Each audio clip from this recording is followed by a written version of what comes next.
சித்தர்கள் தாழ் போற்றி நேயர்கள் அனைவருக்கும் என் மனம் கனிந்த அன்பான வணக்கங்களை தெரிவித்துக் கொள்கிறேன். வணக்கம் சாமி. வணக்கம். நம்ம வழக்கம் போல சில உங்களோட ஃபேன்ஸ் நேயர்கள் கொஸ்டின்ஸ் கொஞ்சம் வச்சிருக்காங்க. சொல்லுங்க, என்ன கேள்வி? எபிசோட பார்த்துட்டதுக்கப்புறம் அதாவது இந்த நம்ம தாட்ஸ் எண்ணங்கள் பிரெயின்ல தான் உருவாகுதுன்னு சொல்லி எஜுகேஷனும் சொல்லுது, வெளிநாடுகளும் சொல்லுது, ரிசர்ச்சும் சொல்றாங்க. சரி, இதுக்கும் சித்தர்கள் சொல்ற சயின்ஸ் தீசிஸ்க்கும் எதனா வித்தியாசங்கள் இருக்குதா? அது ஒரு பக்கம் வாழ்க்கைக்கு முன்னேற்றமா போயிட்டு இருந்தாலும் சித்தர்கள் சொல்லக்கூடிய உண்மை என்னன்னு அதையும் கொஞ்சம் கையில் எடுத்துட்டு போனோம்னா சீக்கிரமாவே இதுக்கு ஒரு விடை கண்டுபிடிச்சிருவோம். இப்போ சயின்ஸை பொறுத்த வரைக்கும் எந்த சயின்ஸும் இந்த மூச்சு காற்று ஆட வரைக்கும் உயிர் ஆடு, மூச்சு ஆடலைன்னா உயிர் ஆடாது. அப்போ மூச்சு தான் உயிரானு கன்ஃபார்ம் சொல்ல முடியாது. அதே மாதிரி உடல்ல இருக்கிற எல்லா பாகங்களையும் எல்லா பார்ட்ஸையும் அடையாளம் காட்டுவீங்க. ஆன்மான்னு உங்க என்ன எங்க இருக்குன்னு எங்க சுட்டி காட்ட முடியும் உங்களால? மனம்னு ஒண்ணு எங்க இருக்குன்னு சுட்டி காட்ட முடியும் உங்களால? இது வரைக்கும் ரிசர்ச் பண்ணவங்க இதை கன்ஃபார்ம் பண்ணலாம். அப்ப அதே மாதிரி வெளிநாட்டு அன்பர்கள் கேட்கிற தாட்டுங்கிற ஒண்ணு, எண்ணம்ங்கிறது ஒண்ணு பிரெயின்ல இருந்து தான் உருவாகுதான்னு எல்லாம் கேட்கிறாங்க.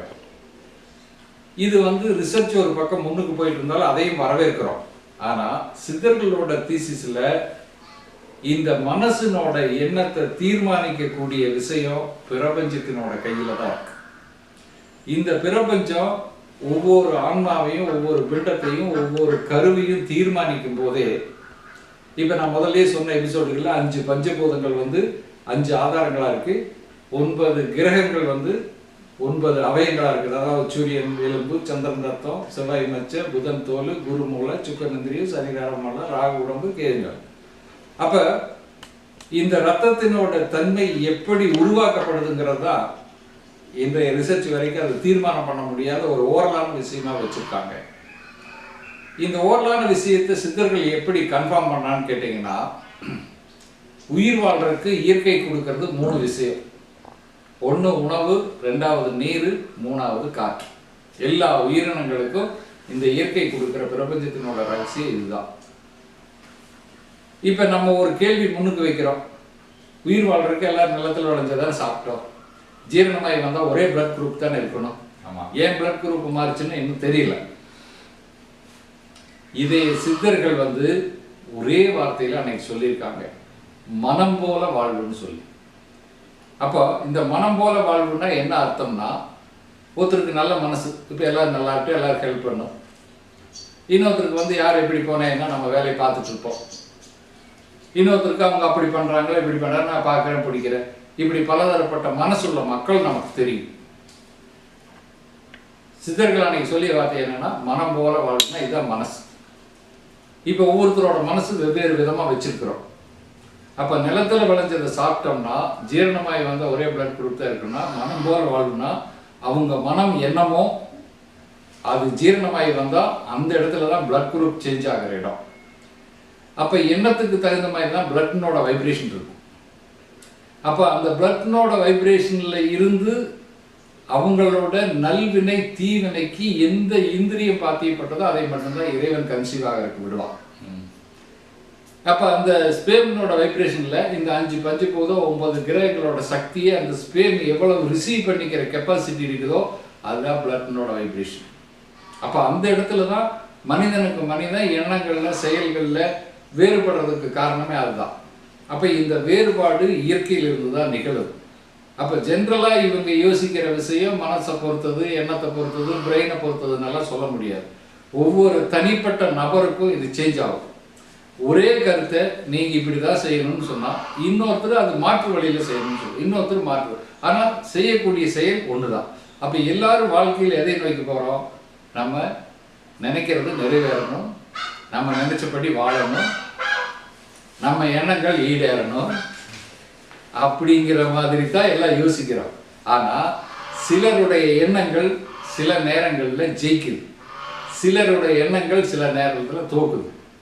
இப்ப இதுக்கு ஏதாவது ரீசன் சொல்ல முடியும்னா, அறிவு இருக்குதான்னு கேட்குறாங்க. இப்போ இந்த அறிவு நீங்கள் என்ன சொல்கிறீங்க? மூளைன்னு சொல்கிறீங்க, பிரெயின்னு சொல்கிறீங்க. நான் கேட்குற ஒரு கேள்விக்கு விடை சொல்லுங்கள். பிறந்த குழந்தையினோட பிரெயின் 0 தானே? பிறந்த குழந்தையினோட மூளையில் என்ன இருக்குது? ஒன்றும் இல்லை. அப்போ அது வளர்ந்து அந்த வயசுக்கு தகுந்த மாதிரி அனுபவங்களை, அதுக்குள்ளே நடந்த நிகழ்வுகளை, அது ஞாபகத்தில் வச்சிருக்கிற செயல்களை எது ஹார்ட் டிஸ்காக, அதாவது மெமரி கார்டாக வச்சிருக்கிறதா பிரெயினுடைய வேலை. அப்போ பிரெயின் ஆராய்ச்சி பண்ணிட்டு இருந்தோம்னா இது எங்கிருந்து நடக்குதுங்கிறது இன்னும் யாராலையும் முடிவு செய்யப்படலை. எப்படி முடிவு செய்யப்படலைன்னா, ஆன்மான்னு ஒன்று எங்கே இருக்குது? முடிவு செய்யப்படலை. மனம்னு ஒன்று எங்கே இருக்குது? முடிவு செய்யப்படலை. இந்த மனசில் எண்ணங்கள் யாரால் எப்போ எப்படி தோற்றுவிக்கப்படுது? இது செயல்படலை. அப்போ சித்தர்கள் கூறிய தீசிஸில் இது என்ன விஷயமா வருதுன்னு கேட்டிங்கன்னா, பிரபஞ்சத்தினோட ரகசியங்கள் பல எபிசோடுகளில் உங்களுக்கு சொன்ன மாதிரி 5 பஞ்சபூதம், 5 கிரகங்கள் இருக்குது. 9 கிரகங்களில் இந்த உடம்புல இதுதான் வருதுன்னு சொல்லு. அப்போ சந்திரன் பிளட்டு, செவ்வாய் ஹீமோகுளோபின், சுக்கிரன் அதை ஆக்டிவேட் பண்ணுறோம்னா இந்த 3 ஒரு ஜாதகத்தில் நல்ல நிலையில் இருக்கிற கிரகத்தினோட பிளட்டினோட வைப்ரேஷன் வேறு மாதிரியாக இருக்கும். ஏதோ சந்திரன், செவ்வாய், சுக்கிரன் 3ல் ஏதோ ஒன்று கெட்டு போனதனோட பிளட்டினோட வைப்ரேஷன் வேறையாக இருக்கும். அதே மாதிரி மற்ற கிரகங்களில் சனி தான் இதை நிர்வகிக்கிறவர், ராகு தான் அதை தாங்கி நடத்துவர். அப்போ ஒருவருடைய ஜாதகத்துக்கு இன்னொருவருடைய ஜாதகத்துக்கு இந்த பிரபஞ்சத்தினோட ரகசியம் வெவ்வேறுபட்டு தான் இருக்கும். அப்போ யாருக்கெல்லாம் மேக்சிமமான கிரகங்கள் பாசிட்டிவான வைப்ரேஷன் கொடுத்துருக்குதோ அந்த பிளட் எல்லாம் பவர்ஃபுல்லான பிளட்டாக இருக்கும். யாருக்கு மேக்சிமமான கிரகங்கள் வந்து நெகட்டிவான பவர் கொடுத்துருக்குதோ அவங்களுக்கெல்லாம் அந்த பிளட்ல அந்த வைப்ரேஷன் குறைவாக இருக்கும். இப்போ பெரியவங்க நம்ம நாட்டில் என்ன சொல்கிறோன்னா, பெரியவங்க என்ன சொல்லுவாங்க, சின்ன வயசுல குறும்பு பண்ணால் இள ரத்தம் தொழுதுறான்னு சொல்லுவாங்க. ரத்தம் பவர்ஃபுல்லாக இருந்தால் மனசு யார் சொன்னாலும் கேட்காது. அப்போ இந்த மனசினோட தன்மையை தீர்மானிக்கிற விஷயம் இந்த ரத்தத்தினோட கையில் தான் இருக்கு. இப்போ ஒரு 15 வயசுல என்ன ஒரு வேகத்தில் இருக்கிறோம், 30 வயசுல இன்னொரு வேகத்தில் இருக்கிறோம், 40 வயசுல இன்னொரு வேகத்தில் இருக்கிறோம், 50 வயசுல இன்னொரு வேகத்தில் இருக்கிறோம்னா தினம் பல லட்சம் செல்கள் அழிந்து பல லட்சங்கள் உற்பத்தி ஆகும்போது அந்த ஏஜுக்கு தகுந்த மாதிரி தான் பாடியில் இருக்கிற அவயங்கள் எல்லாம் வேலை செய்யுது. அப்போ அந்த 30 வயசுங்கிற போது நல்ல மிடிலான ஏஜில் வந்து 2 பக்கம் நாம் சிந்திக்கிறோம். அந்த விளையாட்டு பருவத்தை விட்டு, வாழ்க்கை பருவத்தை விட்டு, உலக பருவத்தையும் சமுதாயத்தையும் சிந்திக்கிறக்க ஆரம்பிக்கிறோம். அந்த நேரத்தில் தான் நாம் இந்த சப்ஜெக்டுக்குள்ளேயே என்ட்ராகும். இதுக்கு முன்னாடி இருக்கிற ஏஜுக்குள்ளே போய் நாம் இதையெல்லாம் சொன்னீங்கன்னா அவர் ரொம்ப லூஸ்தனமாக வளர்றாருன்னு சொல்லிடுவாங்க. அப்போ அந்த பக்குவப்பட்ட மனசில் இருக்கிறவங்க, இது சம்பந்தமாக ரிசர்ச் பண்ணிட்டு இருக்கிறவங்க, இது சம்பந்தமாக யோசிக்கிறவங்க, இதுக்கு விடை காண முயல்றவங்க எல்லாருமே ஒரு விஷயத்தை கையில் எடுத்துக்கீங்க. எல்லா தன்மையும் என்ன, ஒரு நோய் எடுத்துட்டீங்கனாலும் சரி, ஒரு சந்தோஷத்தை எடுத்துட்டீங்கனாலும் சரி, வாழ்க்கையில் ஒரு தீவிரமான சிந்தனை எடுத்துட்டீங்கனாலும், ஒரு செயலை செய்ய வச்சுட்டீங்கனாலும் சரி, அத்தனை தன்மையும் உங்களுக்குள்ள தீர்மானிக்கிற விஷயம் எது? இந்த ரத்தத்தினோட தன்மை. அப்போ இந்த ரத்தத்தினோட தன்மை அவங்க நல்வினை தீவினைக்கு ஏற்ப எப்படி கிரியேட் ஆகிட்டு இருக்குதோ அதை பொறுத்து தான் அவங்க மனசு, எண்ணம், செயல், வெற்றி, தோல்வி எல்லாமே இதை தீர்மானமாக வச்சு தான் தீர்மானிக்கப்படுது. ரிசர்ச்னு போகும்போது அது ஜென்ரலான விஷயம், பொதுவாக என்ன இருக்குன்னு கேட்குறாங்க. இது தனி மனிதனுக்கு வேறுபட்ட விஷயங்கள். அப்போ ஒரே மனிதனை மையமாக வச்சுட்டு இதுதான் சொல்யூஷன் சொல்லக்கூடாது. ஒரு மனிதன் வந்து உங்களோட சொல்யூஷனை ஏற்றுக்குவார், இன்னொரு மனிதன் ஏற்றுக்க மாட்டார், இன்னொரு மனிதன் வந்து ஏன் எப்படின்னு கேட்பார். அப்போ இந்த கேட்கக்கூடிய விஷயங்களுக்கெல்லாம் இன்னைக்கு வரைக்கும் விடை கிடைச்சிருக்குதான்னா அறிவியல் ரீதியான விடைகள் இல்லை.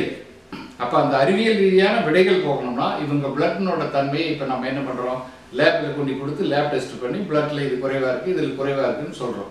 அதை தவிர சித்தர்கள் வந்து சூரியனோட சக்தி பிளாட்ல எப்படி இருக்குது, சந்திரனோட சக்தி பிளாட்ல எப்படி இருக்குது, செவ்வாயினோட சக்தி பிளாட்ல எப்படி இருக்குதுன்னு அந்த ஜாதக குறிப்பிட்டுக்குள்ளே போனீங்கன்னா அதில் என்ன நடக்குதோ அதில் என்ன இருக்குதுன்னு பார்த்துட்டு இந்த சக்தி இந்த பிளட்ல குறைவாக இருக்குது, இதை இப்படி நீங்கள் சரிப்படுத்திக்கலாம்ங்கிற வழிமுறைகளையும் அது சொல்லி வச்சுருக்காங்க. அதுதான் இன்னைக்கு கன்ஃபார்மாக நடந்துட்டு வருது. ஏன் நடந்துட்டு வருதுன்னு கேட்டிங்கன்னா, சில விஷயங்கள் இந்த குழந்தை பருவத்தில் எடுத்துக்கோங்க. சில குழந்தைகள் நல்லா படிக்குது, சில குழந்தைகள் குறைவாக படிக்குது, சில குழந்தைகளுக்கு வந்து ஞாபகம் மறதி இருக்கு. அப்போ இந்த ஞாபகம் மறதி எதனால வருதுன்னு டாக்டர் கேட்டால் அவங்க ஏதாவது ஒரு டேப்லெட்டு கொடுத்து அதை சாப்பிட்டு பிளட்டுக்கு அதை ஏற்ற வச்சு பண்ண சொல்கிறாங்க. நான் இன்னும் திரும்ப கேட்குற கேள்வி என்னன்னா, பிளட் டெஸ்ட் எடுத்து பிளட்ல என்ன சக்தி இல்லையோ அதுக்குண்டான மாத்திரை தான் கொடுக்குறீங்களே. நம்ம இது வரைக்கும் ரிசர்ச் பண்ணி பண்ணி பண்ணி பண்ணி பிளட்டையே பவர்ஃபுல்லாக கிரியேட் பண்ணுறதுக்கு ஏதாவது நம்ம முயற்சி பண்ணி சக்ஸஸ் பண்ணியிருக்கிறோம்னா இல்லை. சரி, எந்த உணவை சாப்பிட்டாலும் அவங்க பிளட் ஜீனுக்கு தகுந்த மாதிரி தான் அது பிளட்டை கிரியேட் பண்ணுதா ஒழிய அதுவும் மாற்றி அமைக்க முடியல. அப்போ இன்னைக்கு வரைக்கும் முயற்சி பண்ணி அதையும் மாற்ற முடியல. ஆனால் சித்தர்களோட வழியில் போனீங்கன்னா இந்த பிளட்டையே சேஞ்ச் பண்ணக்கூடிய அளவுக்கு பவர்ஃபுல்லான வழிகளை உருவாக்குற வரைக்கும் அதனோட ஆக்டிவேட்ஸை நாம் விரும்புகிற மாதிரி செஞ்சுக்கிறதுக்கு உண்டான வழிகள் சித்தர்களோட தீசிஸில் இருக்குது. நான் என்ன பண்ணேன்னா, இது ரிசர்ச்சுக்கு எடுத்துகிட்டு இருக்கிறவங்க இந்த சித்தர்களோட வழிமுறையை கையில் எடுத்துகிட்டு போய் இதை கம்பைன் பண்ணி நீங்கள் ரிசர்ச் பண்ணீங்கன்னா சீக்கிரம் இதுக்கு விடை கண்டுபிடிச்சிடலாம். அது எங்கே இருந்தாலும் சரி, யார் இருந்தாலும் சரி. மனம்ங்கிறது வேறு, ஆன்மாங்கிறது வேறு, பிரெயின்ங்கிறது வேறு. இப்போ எல்லா நாடுகளும் எல்லா சயின்ஸுக்கும் பிரெயினை பற்றி தான் சிந்திச்சுட்டு இருக்கிறாங்க.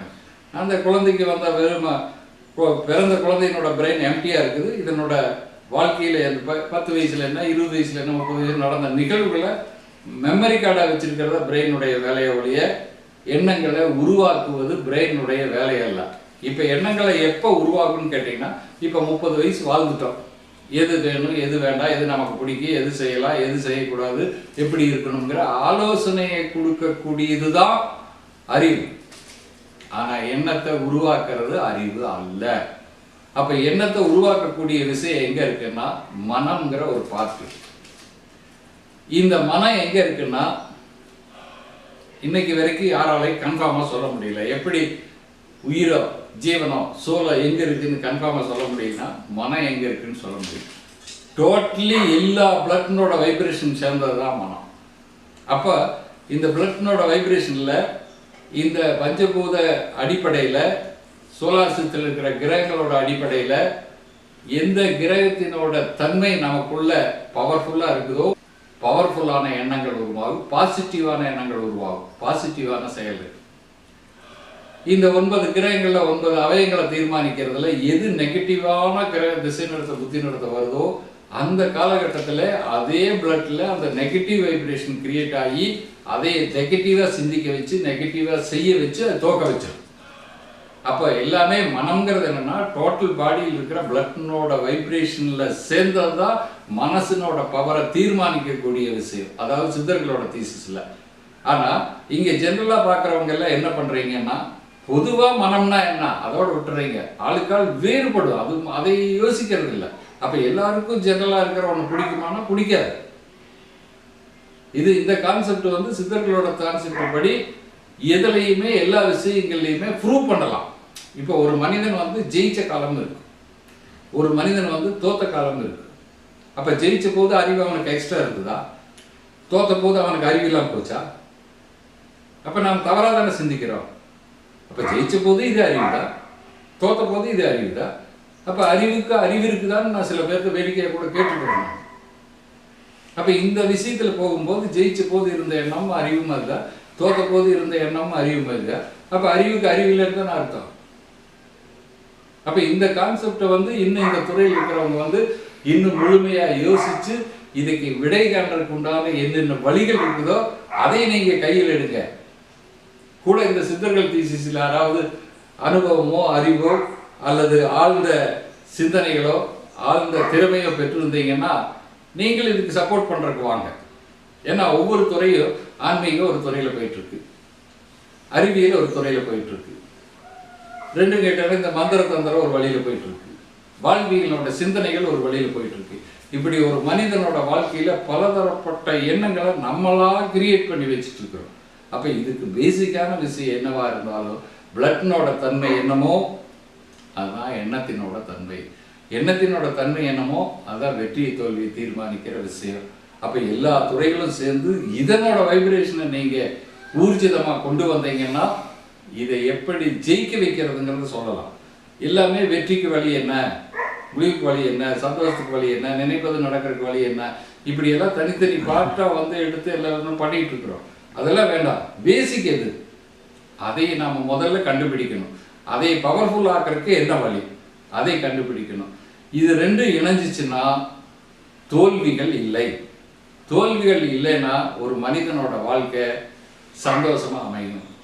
அப்போ அந்த சந்தோஷமா அமையணும்னா இதுக்கான காரணங்களை கண்டுபிடிச்சு அந்த சந்தோஷங்களை கொண்டு வரணும்னா ஒரு மனிதன் தன்னுடைய உணவை சந்தோஷமான மனநிலையில் சாப்பிட்டால் பவர்ஃபுல்லான பிளட் கிரியேட் ஆகும். சங்கடமான மனநிலையில் சாப்பிட்டா பவர் குறைஞ்ச பிளட் தான் கிரியேட் ஆகும். அப்போது இந்த மனோநிலையை தீர்மானிக்கக்கூடிய விஷயம் தாயினோட கருவிலேயே பிரபஞ்ச ரகசியம். அதை ஆக்டிவேட் பண்ணுற விஷயம் அந்தந்த காலகட்டங்களுக்கு தகுந்த மாதிரி மாறும். அப்போ மாறும்போது தான் ஒரு மனிதன் வெற்றி தோல்வியை சந்திக்கிறான். அப்போ இந்த வெற்றி தோல்வியில் இருந்து தான் அறிவை பெற்றுக்கிறான். அதுதான் அறிவு.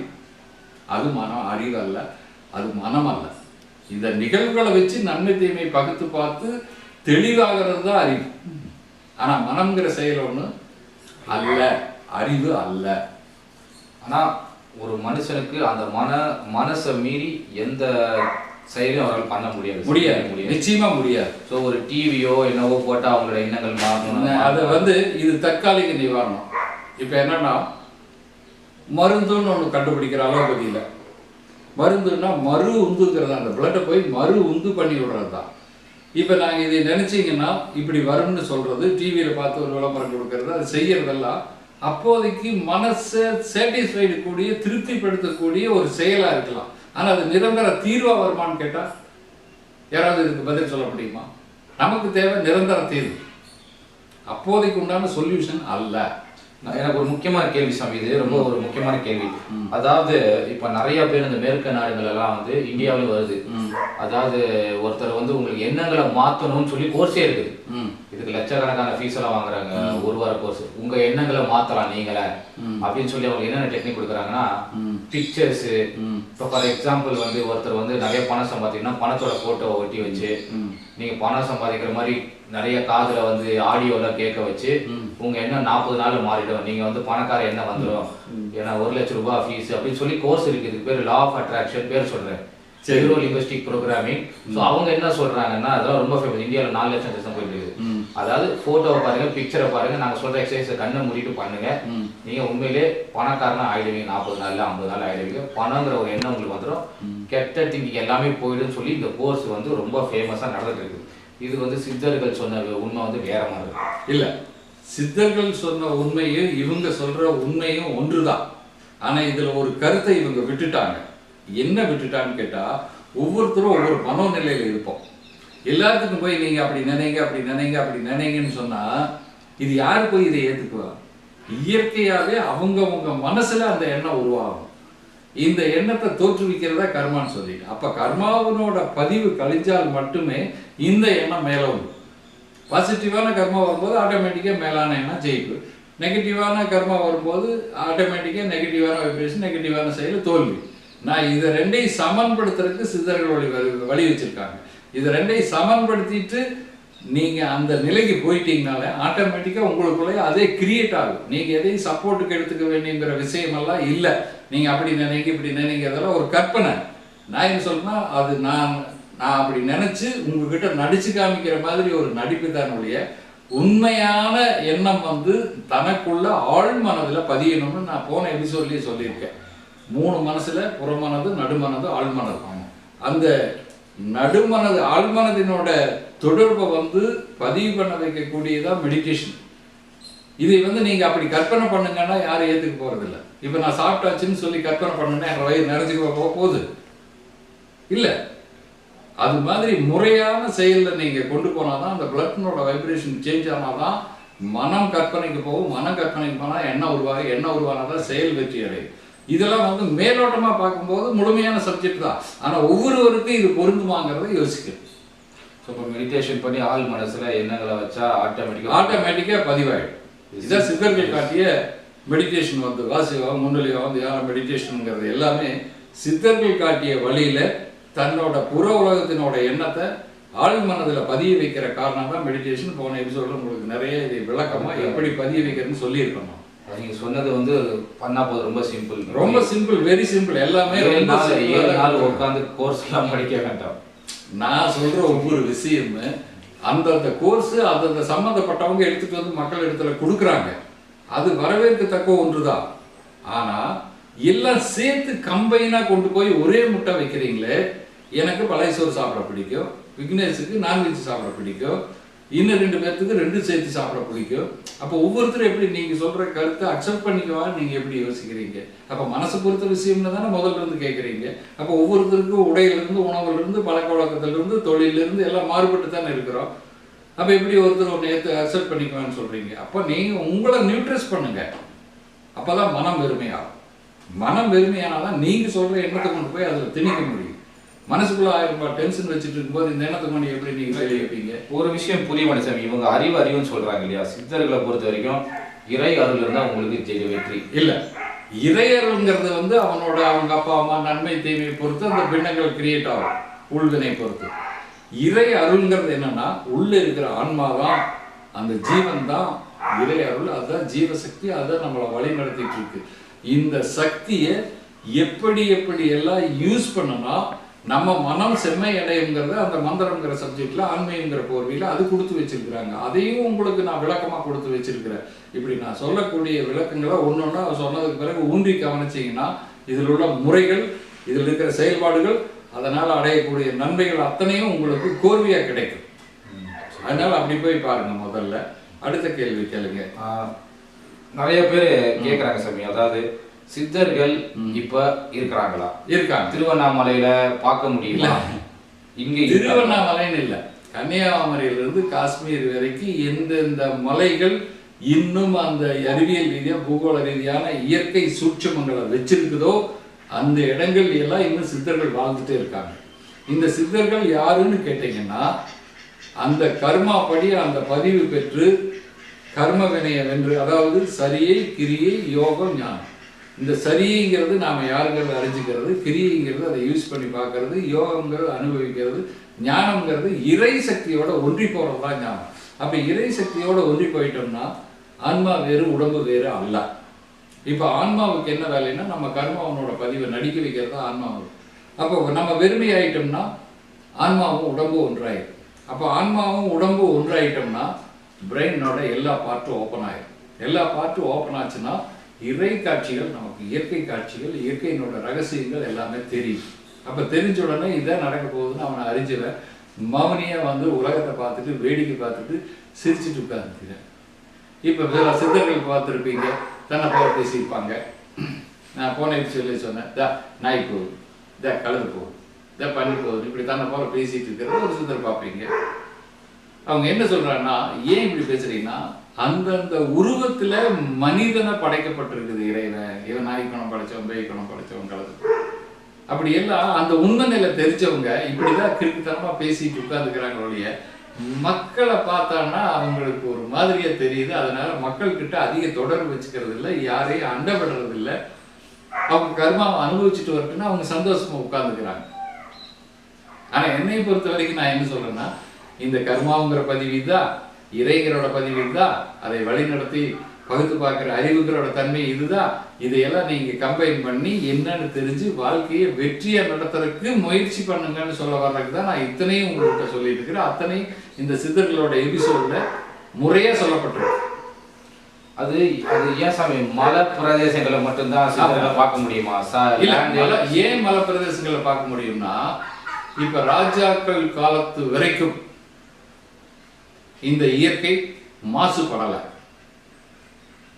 இப்ப இயற்கைங்கிற சீற்றத்துல இப்ப ஆக்சிஜனை கொடுக்கக்கூடிய மரம் அரச மரம்னா விநாயகன் வச்சுக்கிறோம், நீரினோட தன்மை கொடுக்குன்னா அத்தி மரம், சூரியனோட தன்மை கொடுக்குன்னா வில்வ மரம், சந்திரனோட தன்மை கொடுக்குன்னா வேப்ப மரம், கார்பன் டை ஆக்சைடு எடுக்கும்னா இந்த புளிய மரம். இப்படி எல்லாம் அந்த காலத்துல முறைப்படியா தெரிஞ்சு எந்தெந்த ஏரியாவுக்கு எவ்வளவு வேணும் என்ன பண்றதுங்கிற வச்சுதான் இதையெல்லாம் உருவாக்கியிருந்தாங்க.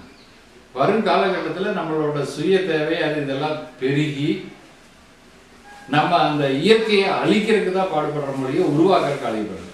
அப்ப இயற்கையிலிருந்து அந்த பூகோள ரீதியான சக்தி இந்த காற்று மண்டலத்தில் உயிர் சக்தியாக. அப்ப அந்த வனங்கள்ல மலைகள்ல இந்த உயிர் சக்தி நிறைந்த காற்று இருக்கு. அப்ப அங்க போய் போய் அவங்க அந்த காற்றை சுவாசிச்சு தன்னைத்தானே சுத்திப்படுத்துக்கிறாங்க.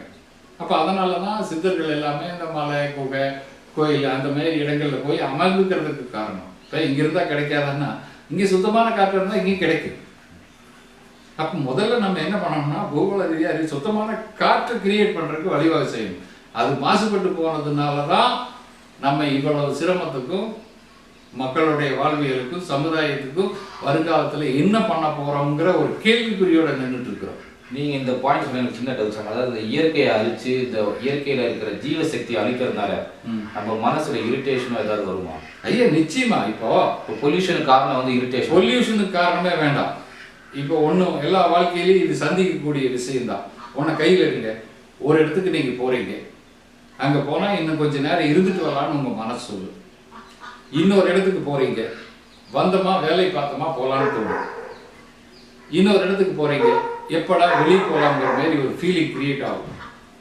இது என்ன பேசிக்கான விஷயம்னா, இறை சக்தி நிறைந்த அறிவியல் இயற்கை சக்தி நிறைந்த காற்று இருக்கிற இடத்துக்கு போனீங்கன்னா அந்த காற்று சுவாசிக்கும் போது மனம் சமாதானம் அடையும். மீடியமான சக்தி குவிச்சிருக்கிற இடத்துக்கு போனீங்கன்னு சொல்லி சொன்னா வந்தமா வேலை பார்த்தோமா போலாமான்னு சொல்லும். இந்த காற்றுலயே நெகட்டிவ் வைப்ரேஷன் அதிகமா இருக்கிற இடத்துக்கு போனீங்கன்னா மனசு ஏத்துக்காது, எப்படா வெளியே போகலாங்கிற மாதிரி ஒரு ஃபீலிங் கிரியேட் ஆகும். அப்போ அதனால தான் சித்தர்கள் வந்து அந்த மாதிரி தாவத்தில் இருக்கிறவங்க, அந்த மாதிரி மெடிடேட் பண்ணுறவங்க இந்த மாதிரி இயற்கையான சூழலை நோக்கி போய் அங்கே அமர்ந்து அந்த சக்தியை தனக்குள்ள வர வச்சு அதன் மூலியமாக தன்னோட கர்மாக்களை தீர வச்சு தான் செம்மை அடைகிறாங்களுடைய சித்தர்கள் மாதிரி மனமது செம்மையானால் மந்திர செமிக்க வேண்டாம்னா அந்த மனதை செம்மைப்படுத்தக்கூடிய செயல்கள் தான் இத்தனை சித்தர்கள் பண்ணி அந்த செம்மை நிலைக்கு போனவங்களுக்கு உண்மை தெரியும் போது அவங்க இதை பற்றி யாரும் கேர் எடுத்துக்கிறது இல்லை. அப்ப நம்ம இவ்வளவு சிட்டிக்குள்ளலாம் இவ்வளோ சூடு பொல்யூஷனும் மரங்கள் எல்லாம் வெட்டி நம்ம இருக்கிறோமே, அப்ப நமக்கு இறை அருள் நம்ம கிடைக்குமா? மெடிடேஷன் இல்ல, இறை அருள்ங்கிறது இப்ப பாத்துட்டீங்கன்னா நாளுக்கு நாளுக்கு காற்றுல ஆக்சிஜனோட தன்மை குறைஞ்சிட்டு வருது. இப்ப உயிர் மூச்சு ஆக்சிஜன் தான் சொல்றீங்க. இப்ப ஊர் கோயில் இல்லா ஊர் பால்னு சொல்றாங்க, கோயில் இல்லா ஊரில் குடியிருக்க வேண்டாம்னு சொல்றாங்க. அப்ப என்னன்னா கோயில்னு ஒண்ணு இருந்தா விநாயகன் ஒண்ணு வச்சிருப்பா, அரச மரம்னு ஒண்ணு வச்சிருப்பா. அப்ப அந்த ஊருக்கு தகுந்த ஆக்சிஜனை வந்து அந்த அரச மரம் கிரியேட் பண்ணிட்டு கொடுக்கும். இப்ப உலகம் முழுவதும் அரச மரம், வில்வ மரம், அத்தி மரம், அசோக மரம், வேப்ப மரம், இப்படி பஞ்சபூதங்கள் சம்பந்தப்பட்ட மரங்களை அங்கங்க நட்டு வச்சீங்கன்னா ஒரு மரம் ஒன்று 1 சதுர கிலோமீட்டருக்கு தேவையான ஆக்சிஜனை அது கிரியேட் பண்ணி கொடுக்கும்.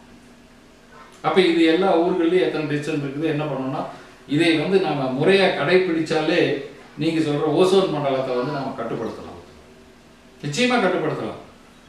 அதுக்கு யார் முன்னின்று நடத்துறதுக்கு ஆசைப்படுறீங்களோ, உதவுறதுக்கு ஆசைப்படுறீங்களோ, செயல்படுத்துறதுக்கு ஆசைப்படுறீங்களோ அவங்க எல்லாம் கேளுங்க. அதுக்கு உண்டான வழிமுறைகளை சித்தர்களோட தீசிலிருந்து நான் எடுத்து தரேன், அதன்படி நீங்க செயல்படுங்க.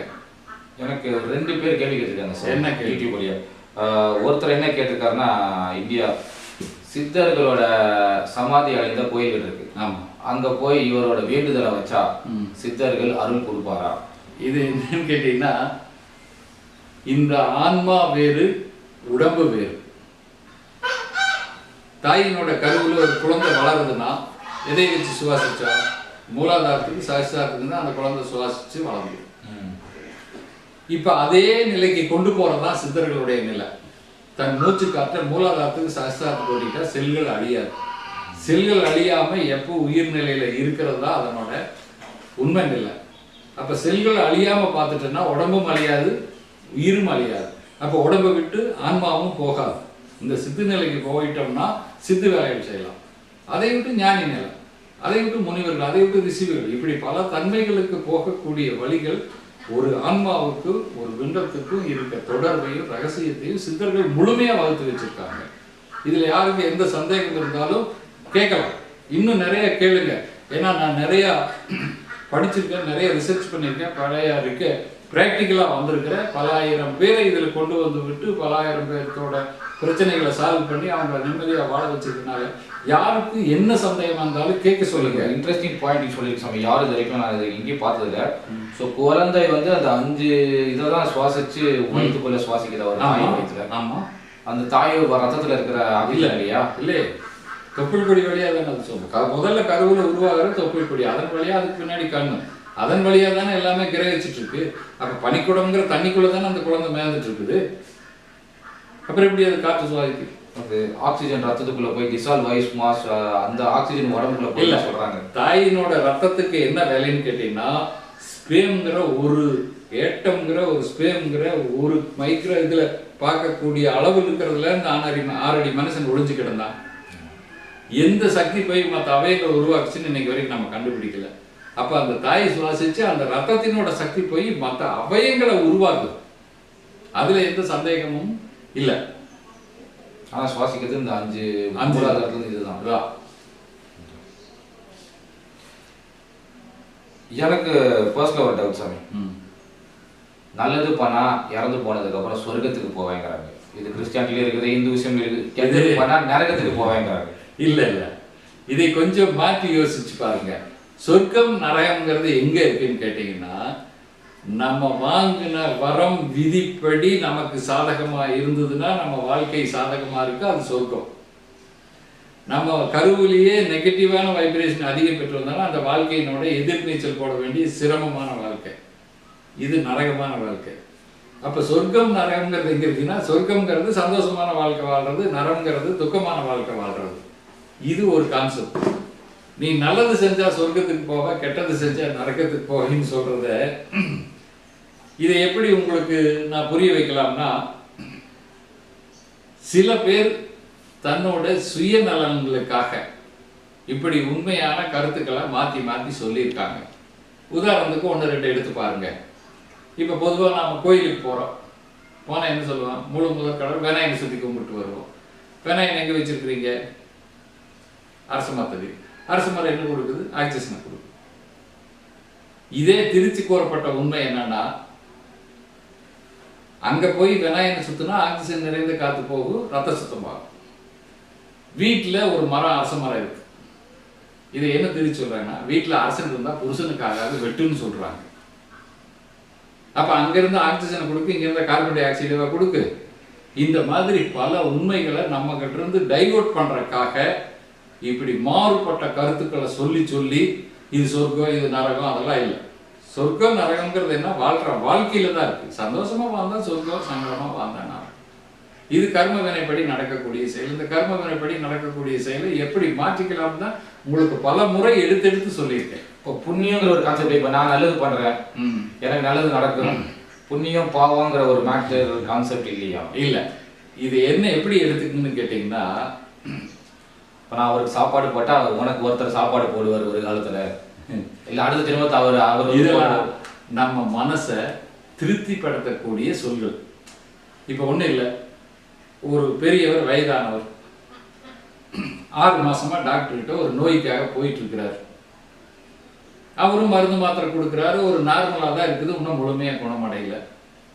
இன்னொருத்தர் அவர்கிட்ட போய் சொல்றாரு, எதுக்குன்ற ஜாதகத்தையும் கொண்டு போய் பார்த்துட்டு வாங்க. ஒருத்தர் சொல்றது மூலியமா ஒரு ஜாதகத்தை எடுத்துட்டு வர்றாரு. இப்ப நல்ல ஜாதகம், நல்ல ஜோசியர் நல்லவரா இருந்தா அவருக்கு மோசமான காலமாவே இருந்தாலும், ஐயா உங்களுக்கு ஒண்ணு இல்லையா, நீங்க நல்லா போவீங்க ஐயா, இந்த 10 நாள்ல இந்த கிரகத்தினோட தீமை முடியுதுன்னு சொன்னா அவர் மனசு நம்பிக்கை. அப்ப 10 நாள் கழிச்சு என்ன, இந்த கிரகம் நமக்கு முடிஞ்சது, நாம நம்பிட்டோம், நமக்கு நல்லா போகணும்னு அவர் மனசு நம்புது. அப்ப அவர் மனசு நம்புனாலே அந்த நோயை அவர் விட்டு விலகி. இது சூட்சம விஷயம், அதிசூட்சம விஷயம்னு சொல்லுவாங்க. இது மனசை டைவர்ட் பண்ற விஷயம். இந்த மனசை டைவர்ட் பண்ற விஷயம்ங்கிறது ஆளுக்கு ஆள் வேறுபடும். இப்ப இதை டெக்னிக்கலா எடுத்து உலக மக்களுக்கு கொடுத்தா தான் என்னென்ன வழிகள்ல யாரை எப்படி சாட்டிஸ்ஃபை பண்ணலாம்ங்கிறது இருக்கு. இதுல 2 கேட்டகரி இருக்கு. பாசிட்டிவ் பிளட் குரூப் உள்ளதெல்லாம் ஒரு கேட்டகரி, நெகட்டிவ் பிளட் குரூப் உள்ளதெல்லாம் ஒரு கேட்டகரி. நெகட்டிவ் பிளட் குரூப் உள்ள கேட்டகரியெல்லாம் கிரிமினல் மைண்ட்ல தான் சிந்திச்சுட்டு இருக்கு. பாசிட்டிவ் பிளட் குரூப் இருக்கிறதெல்லாம் பாசிட்டிவ் மைண்ட்ல திங்க் பண்ணும். கிரிமினல்லாம் என்ன மாதிரி சொல்றீங்க? கிரிமினல்னா சமுதாயத்துக்கு உலகத்துக்கு எதெல்லாம் ஆகாதுன்னு நினைக்கிறோமோ அதையெல்லாம் செய்யக்கூடிய செயல். இன்னும் சந்தேகம் கேளுங்க, இன்னும் என்னென்ன மக்கள் நமக்கு கேட்கிறாங்களோ அதையெல்லாம் கேளுங்க. ஸோ அப்போ நீங்க பண்ற பாவம் புண்ணியம் இதெல்லாம் இல்ல உண்மை கிடையாது எதுவுமே. பாவ புண்ணியம்ங்கிறது என்னன்னு கேட்டீங்கன்னா, இப்ப சத்தியம்ங்கிறது, நியாயம்ங்கிறது, நேர்மைங்கிறது என்ன? சத்தியம்னா என்ன? நீ சத்தியம் பண்ணி சொல்லுன்னு சொல்றீங்க இல்லையா? இப்ப இந்த சத்தியம்னா என்ன? அதுக்கு உண்மையான அர்த்தம் யார் சொல்லியிருக்கீங்க? என்னமோ சத்தியம்னு கடவுள் பேர்ல சொல்றேன்னு சொல்றீங்க. சத்தியம்ங்கிறது என்னன்னா, இந்த பஞ்சபூதங்கள் தான் உலகத்தை இயக்கக்கூடிய சக்தி வாய்ந்த தன்மைகள். மண்ணுனா விளைவிக்க மட்டும் தெரியும், தண்ணினா வளர்த்து விட மட்டும் தெரியும், தீனா அழிக்கவும் மட்டும் தெரியும், காற்றுனா மறைக்கவும் மட்டும் தெரியும், ஆகாயம்னா அருளவும் மட்டும் தெரியும்.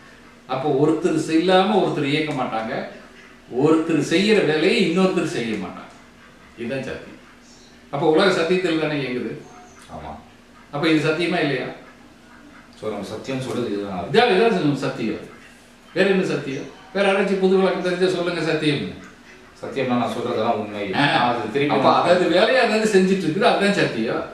அப்ப நாம மட்டும் மாத்தி செய்யறோம், அதனாலதான் சத்தியம் பண்ணி சொல்லுன்னு கேட்கறாங்க. அப்ப சத்தியம் பண்ணி சொல்லி கேட்கறது நியாயமா இல்லையா? ஸோ அப்போ உண்மையிலே இந்த நம்ம எல்லாரும் கற்பனை பண்ணி வச்சிருக்கிற மாதிரி இந்த உலகம், அதுக்கு மேல சொர்க்கம், அதுக்கு மேல தேவர்கள் லோகம், அந்த மாதிரிலாம் எல்லாமே உடம்புலயே இருக்கு. அதெல்லாம் அதாவது எப்படி பஞ்சபூத ரீதியா பஞ்சபூதங்கள், கிரகங்கள், நட்சத்திரங்கள் எல்லாமே இந்த உடம்புல இறைவன் ஒவ்வொரு இதா படைக்கப்பட்டிருக்கிறானோ அத்தனையும் எப்படி இயங்குனா சொர்க்கமா இருக்கும், எப்படி இயங்குனா நரகமா இருக்கும். இந்த சொர்க்கத்தையும் நரகத்தையும் நீக்கிட்டு அடுத்த நிலைக்கு போறது எப்படி, எல்லாம் இந்த பாடியினோட நிகழ்வுகளுக்காக சொல்லப்பட்ட பாடங்கள், கருத்துக்கள், உதாரணங்கள். சொர்க்கம் நரகம்னு ஒண்ணு தனியா எங்கேயும் நம்ம பாடியை அதை மையமா வச்சு படிக்கிறதுக்கு பதிலாக நம்ம கற்பனை பண்ணி இப்படி வரைஞ்சிக்கிட்டு இருக்கோமா, மேலே இப்படி இருக்குது அப்படி இருக்குது. நமக்கு அப்படி அல்ல, உள்ள என்னவெல்லாம் நிகழுதோ அதை புறத்துல நமக்கு சொல்லி காட்டியிருக்கிறாங்க. அப்ப புறத்துல சொல்லி காட்டிய விஷயங்களை அகத்துக்குள்ள கொண்டு போயிட்டீங்கன்னா நீங்கள் நினைத்தபடி வாழலாம். இந்த டிவில எல்லாம் காட்டியிருக்காங்க, தேவர்கள் எல்லாம் மேல ஆடிக்கிட்டு இருக்காங்க. அது கற்பனை. கற்பனை. உண்மையிலேயே தேவ ரோக தேவலோகம் அதை சந்தோஷமா வச்சுக்கிறதா தேவை இந்த இதுக்குள்ள. ஆமா. எல்லாமே உடம்பு தான், வெளியில கிடையாது. பிரபஞ்ச ரகசியம் அத்தனையும் இந்த பாடியில் இருக்கிறது சீக்கிரம். இந்த ரகசியத்தை தெரிஞ்சுக்கிறதா சிதம்பரம் ரகசியம். இதை தெரிஞ்சிட்டோம்னா நம்ம வாழ்க்கை செம்மையாகும். அப்புறம் அவங்க சொல்றது இந்த மாதிரி நினைக்கிறது, குடிக்கிறது, செயல்படுத்துறதெல்லாம் ஒண்ணு திணிக்கவே வேண்டாம். ஆட்டோமேட்டிக்கா நமக்குள்ள அது கிரியேட் ஆகும். அப்புறம் இது ஒரு நிறைய பேர் என்கிட்ட கேட்குறாங்க சாமி, நீங்க ஒரு டிவி ப்ரோக்ராம்ல பிலி சுத்தி பத்தி பார்த்தீங்க. பட் அது அப்புறம் ஒரு கொஸ்டின் கேட்டிருக்கு, நிறைய பேர் கேட்டாங்க இந்த மாதிரி பேய், ஆவி இதெல்லாம் உண்மையிலே இருக்கா, இதெல்லாம் கற்பனை கதையா? கிடையாது. இந்த சக்திகள் அனைத்து 100க்கு 100 உண்மை. சக்திய சக்தி பேய்கள்லாம் இருக்கிறது உண்மை. ஏன் உண்மைன்னு கேட்டா, அதாவது இந்த ஒரு ஆண்டுகளுக்கு முன் கூட ஒரு டிவியை பார்த்தேன். அது என்ன கிராமத்தில் இருக்கிறவங்கள பேய் குடிக்குது, டவுன்ல இருக்கிறவங்களெல்லாம் பேய் குடிக்கலன்னு கேட்டேன். கிராமத்தில் இருக்கிறவன் இதுதான் தீய சக்தின்னு தெரிஞ்சு உடனே ரெமெடி பண்ணிக்கிறான். டவுன்ல இருக்கிற என்ன பண்ணா, இது ஏதோ நோய் வந்துடுதுன்னு டாக்டர் கிட்ட போய் இல்லாத டெஸ்ட் எல்லாம் பண்ணி போட்டு ஒன்றும் இல்லைன்ற பாடியில நார்மலா இருக்குது, நீ வேற எங்காவது போய் இது கோயிலுக்குள்ள மந்திரம் பார்த்து பண்ணிக்கன்னு சொன்னா அப்புறம் தான் வர்றான். அவனுக்கு முடிக்கிறதும் பேய் தான், கிராமத்தில் குடிக்கிறது பேய் தான். இந்த பேய்கிறது என்னன்னா, நமக்குள்ள நெகட்டிவான வைப்ரேஷன் கிரியேட் ஆகி நம்ம மனசை நெகட்டிவா கொண்டு போய் வைக்கிற விஷயத்துக்கு தான் பேய்னு பேர் வச்சுட்டாங்க. பேய்னு ஒரு உருவமெல்லாம் அல்ல, அந்த என்ன செயல் நடக்குதோ அதுக்கு பேர் அது. அப்ப என்னன்னா, இந்த காற்று மண்டலத்தில் நமக்கு ஒவ்வாமையான காலகட்டம், கிரகப்படி விதிப்படி நமக்கு ஏதாவது கிரகங்கள் நெகட்டிவான வைப்ரேஷன் வச்சிருக்கும் போது அந்த காலகட்டம் வரும்போது எல்லாமே இப்போ ஏர்ல தான் டெலிகாஸ்ட் ஆகுது. ஏர் இல்லாமல் எதுவும் இல்லை. வண்டி வாகனத்துல இருந்து உயிர் வாழ்றது வரைக்கும் உருவாக்குறது இந்த ஏர் தான். அப்போ இந்த ஏர்ல நமக்கு பாசிட்டிவான நிகழ்ச்சி வரும்போது பாசிட்டிவான பிளட் இருக்கும், நெகட்டிவான வைப்ரேஷன் வரும்போது மனசு நெகட்டிவாக வரும். அப்போ இந்த நெகட்டிவான வைப்ரேஷன் இது தாங்கும் போது இல்லைங்கிற போது இந்த மனசு டிப்ரெஷன் ஆகும், மனசு வேறுபட்டு போயிடும். அந்த உடம்பு விட்டு ஆன்மா விட்டு அது கொஞ்சம் வேறுபட்டு நின்று பார்க்கும். அப்போ வேறுபடுற போது என்னன்னா, இந்த மனசுக்கு சரியான செயல்பாடுகள் இருக்காது, ரூட் இருக்காது. அப்போ இல்லைங்கிற போது அது குழம்பி போயிடும். குழம்பி போனால் அவங்க மனசு அவங்க கண்ட்ரோலில் இருக்காது. இப்போ சாதாரணமாக மெடிக்கல் ரீதியாக பார்த்தீங்கன்னா 104 டிகிரிக்கு மேலே போனால் தன்னை போல பேசுறதுக்கு ஆரம்பிக்கிறோம் இல்லையா? அப்போ நம்ம கண்ட்ரோல் நம்ம இருக்கிறோமா? அப்போ அந்த சோலில் அந்த நெகட்டிவ் வைப்ரேஷன் கிரியேட் ஆகும், நம்ம கண்ட்ரோல் இருந்து அதை கண்ட்ரோல் பண்ணிடும். இப்போ உதாரணத்துக்கு இதை நிறைய பாருங்க, குழந்தைகளுக்கு ஏற்றுக்குணம் வந்துடுச்சு, மருந்து போட்டால் நல்லா இருக்காது. எங்கே ஊருக்கு இந்த ஏழு எழுதி கேட்டவங்க மந்திரிக்கிறவங்க இருப்பாங்க, அவங்ககிட்ட போய் ஒரு கட்டிட்டு வந்தீங்கன்னா நல்லா இருக்கும். 16 வயசு முடிய வரைக்கும் பாலம் இருக்கும். இந்த ஏற்றுக்குணங்கிறது வந்துட்டா இப்போ ஒரு சில நேரங்களில் என்ன சாப்பிட்டாலும் வாமிட் ஆகும், சில நேரங்களில் வயிற்றுல போகும். இதுக்கு டாக்டர் மெடிசன் ஒன்று கண்ட்ரோல் ஆகாது. அப்போ இதை ஏற்றுக்குணங்கிற அதுக்கு ஒரு முறையில் வச்சுருக்காங்க. அதை எழுதி கட்டணும்னா பதிவாளையிலேயே செம்பு தகட்டிலேயே எழுதி கட்டணும்னா அது உடனே ரிலீஃப் ஆகும். அப்போ அந்த நெகட்டிவ் வைப்ரேஷனை பாசிட்டிவாக சேஞ்ச் பண்ணுறதுக்கு சித்தர்களோட தீசிஸில் இத்தனை வழிமுறைகள் இருக்கு. முதல் இதை கையில் எடுங்க. நிறைய பேர் எங்கிட்ட வந்திருக்காங்க. அந்த நெகட்டிவான யோசிக்கிற தன்மை தான் கோஷ்டிங்கிறீங்க. ஆமா, அதைத்தான், அதுதான் மனசை மாற்றுது. அப்போ ஆவின்னு அதை ஆவின்னு பேர் வச்சுங்க, பேயின்னு பேய் வச்சுங்க, செய்வனின்னு பேர் வச்சுங்க, என்ன வேணாலும் பேர் வச்சுங்க, செயல் ஒன்று தானே. சாமி இப்போ உதாரணத்துக்கு இப்போ யாரோ ஒருத்தர் கார் ஆக்சிடென்ட் அல்பாய்ஸ்ல போயிட்டாங்க, இல்ல அவங்க ஆவி சுத்திக்கிட்டு இருக்குது. இல்ல அது வந்து சில இது நான் பிராக்டிக்கலா பார்த்துருக்கேன். ஏன் பார்த்துருக்கேன்னு கேட்டா, இப்ப நிறைய பேர் அந்த மாதிரி பேய் பிடிச்சிருச்சுன்னு வருவாங்க. அது உதாரணத்துக்கு பலதெல்லாம் நான் பல நூறான பார்த்துருக்கேன். இப்போ விக்னேஷ் மேல ஒருத்தர் ரொம்ப பவரா, அதாவது பாசமா இருக்காரு, ரொம்ப அந்யோன்யமா இருக்காரு, ரொம்ப விருப்பமா இருக்கிறாருன்னா, இப்போ அவர் நீங்க சொல்ற மாதிரி யாராவது ஆக்சிடென்ட்ல இறந்துட்டாரு, அவர் ஆயுள் முடியல, இது ஒரு கண்டத்துல போயிட்டாருன்னா, அவரோட சோல் வந்து உங்களோட சோல்ல அட்டாச் ஆகுறத பிடி பார்த்துருக்காருன்னா, இந்த மாதிரி பேய் பிடிச்சிட்டு கூட்டிட்டு வருவாங்க. கூட்டிட்டு வந்து உட்காந்து சித்தர்கள் முறையில் இந்த இடத்துல வைப்ரேஷன் கிரியேட் பண்ணி வச்சிருக்கிறோமா, அங்கே உட்கார்ந்தாலே ஐயோ சாமி என்னை கொண்டு போடாதீங்க, சரி நான் கொல்லலையப்பா, நீ யாரு என்னன்னு கேட்டால் நான் இன்னார் பையனுங்க, இதனால செத்து போனுங்க, இவங்க மேலே எனக்கு பிரியமா இருந்ததுங்க, இவளை வந்து பிடிச்சிட்டுனுங்க, ஏப்ப நீ வந்து பிடிச்சிட்டு வாழ்க்கை எடுக்கிறியானா எனக்கு போறக்கு இடம் தெரியலீங்க, இப்படி எல்லாம் சாதெல்லாம் சொல்லு. அதுவே டைரக்டா உங்களுக்கு டைரக்டா சொல்லு. இப்படி ஏதாவது நீங்க எடுக்கணும்னா, ஏதாவது ஒரு வியாழக்கிழமை ஞாயிற்றுக்கிழமை வந்தீங்கன்னா ஏதோ ஒன்று ரெண்டு பேய் பிடிச்சதுக்கு வரும், அதை சொல்ல வைக்கலாம். இது நிறைய நியூஸ் நம்ம பேப்பர்லேயும் கூட பார்த்துருக்கோம். ஆமா. அப்ப அந்த மாதிரி விஷயங்கள் எல்லாம் பார்க்கறதால உண்மை, அதெல்லாம் உண்மை. அறிவியலால தீர்மானிக்க முடியலையே ஒழிய ஆனா நடக்குதா இல்லையா? அறிவியல் முழுமை பெறல, நம்ம முழுமை பெறணுங்கிறத நம்மளுடைய ஆசை. இப்போ வேற ஒருத்தர் சொன்னார் எனக்கு, அதாவது என்னன்னா, அதாவது வந்து இந்த மாதிரி ஆக்சிடென்ட் ஏதோ செத்து போறது ரோட்ல முருங்கை மரத்தை சுத்திக்கிட்டு இருக்கோம், அந்த வழியில யாரு போனாலும் அவங்களுக்கு பிடிச்சிடும் அப்படிங்கிற. யாரு போனாலும் பிடிக்காது அவங்களுக்கு. அதாவது இந்த பிளட் குரூப்னோட வைப்ரேஷனை வச்சு யாரையெல்லாம், இப்போ நீங்க ஒரு 10 பேர் நிக்கிறீங்க, இந்த பக்கம் 10 பொம்பளை நிக்கிறாங்க, அந்த 10 பையங்களுக்கும் 10 பிள்ளைகளுமா பிடிக்குது. யாரோ ஒருத்தர் மேலதானே அஃபெக்ஷன் வருது. அதே மாதிரி பெண்களுக்கும் தான் ஆண்களுக்கும் தான். அதே மாதிரி அந்த சோல்ல இருக்கிற அந்த வைப்ரேஷனுக்கு அதுதான் யாரை பிடிக்குதோ அவங்களை பிடிச்சிக்குவாங்க, எல்லாத்துக்கும் பிடிப்பாங்கிறது இல்லை. அதுக்கு சாதகமான சோல் வந்து அது பிடிச்சிருக்கு. அது வந்து உங்ககிட்ட வந்தா நீங்க எடுத்து விட்டுருவீங்க. அது நிறைய நூற்றுக்கணக்கான பேர் வந்து எடுத்து விட்டுருக்காங்க. நினைச்சது ஆச்சரியமா இருக்கு சாமி. நினைச்ச ஆச்சரியம் இல்லை, நடைமுறை சாத்தியத்தில் நான் ரெக்கார்டே வச்சிருக்கேன். இன்னும் ஃபோன் பண்ணி வேணாலும் கேளுங்க, நான் பேய் பிடிச்சிட்டு போனேன், இங்கே நல்லா ஆச்சு, இப்போ நல்லா இருக்கிறது, இதெல்லாம் உண்மைதான். ஸோ அப்படி இறந்து போயிட்டு அல்பாய்ஸ் இறந்து போற ஆத்மா அந்த சுத்தம் அப்புறம் பாக்கி அப்போ அது காலகட்டம் முடிஞ்சாச்சுன்னா போயிடும். அல்லது இந்த மாதிரி இதை நீக்கக்கூடிய சித்தர்களில் நீக்கக்கூடிய படிச்சவங்ககிட்ட போனா போயிடும். அல்லது இப்ப சில கோயில்களில் பார்த்துருக்கிறீங்க, இந்த பேயாடுறதுக்குன்னே கோயில், இந்த அபிஜிமார் மடம், இந்த சில கோயில்களில் அந்த பேயாடுறதுக்குன்னே சில கோயில்கள் இருக்கு, சில பூஜைகள் இருக்கு, சில வழிபாடுகள் இருக்கு. இது உலகம் முழு இன்னைக்கு வரைக்கும் நடந்துட்டு தான் இருக்கு.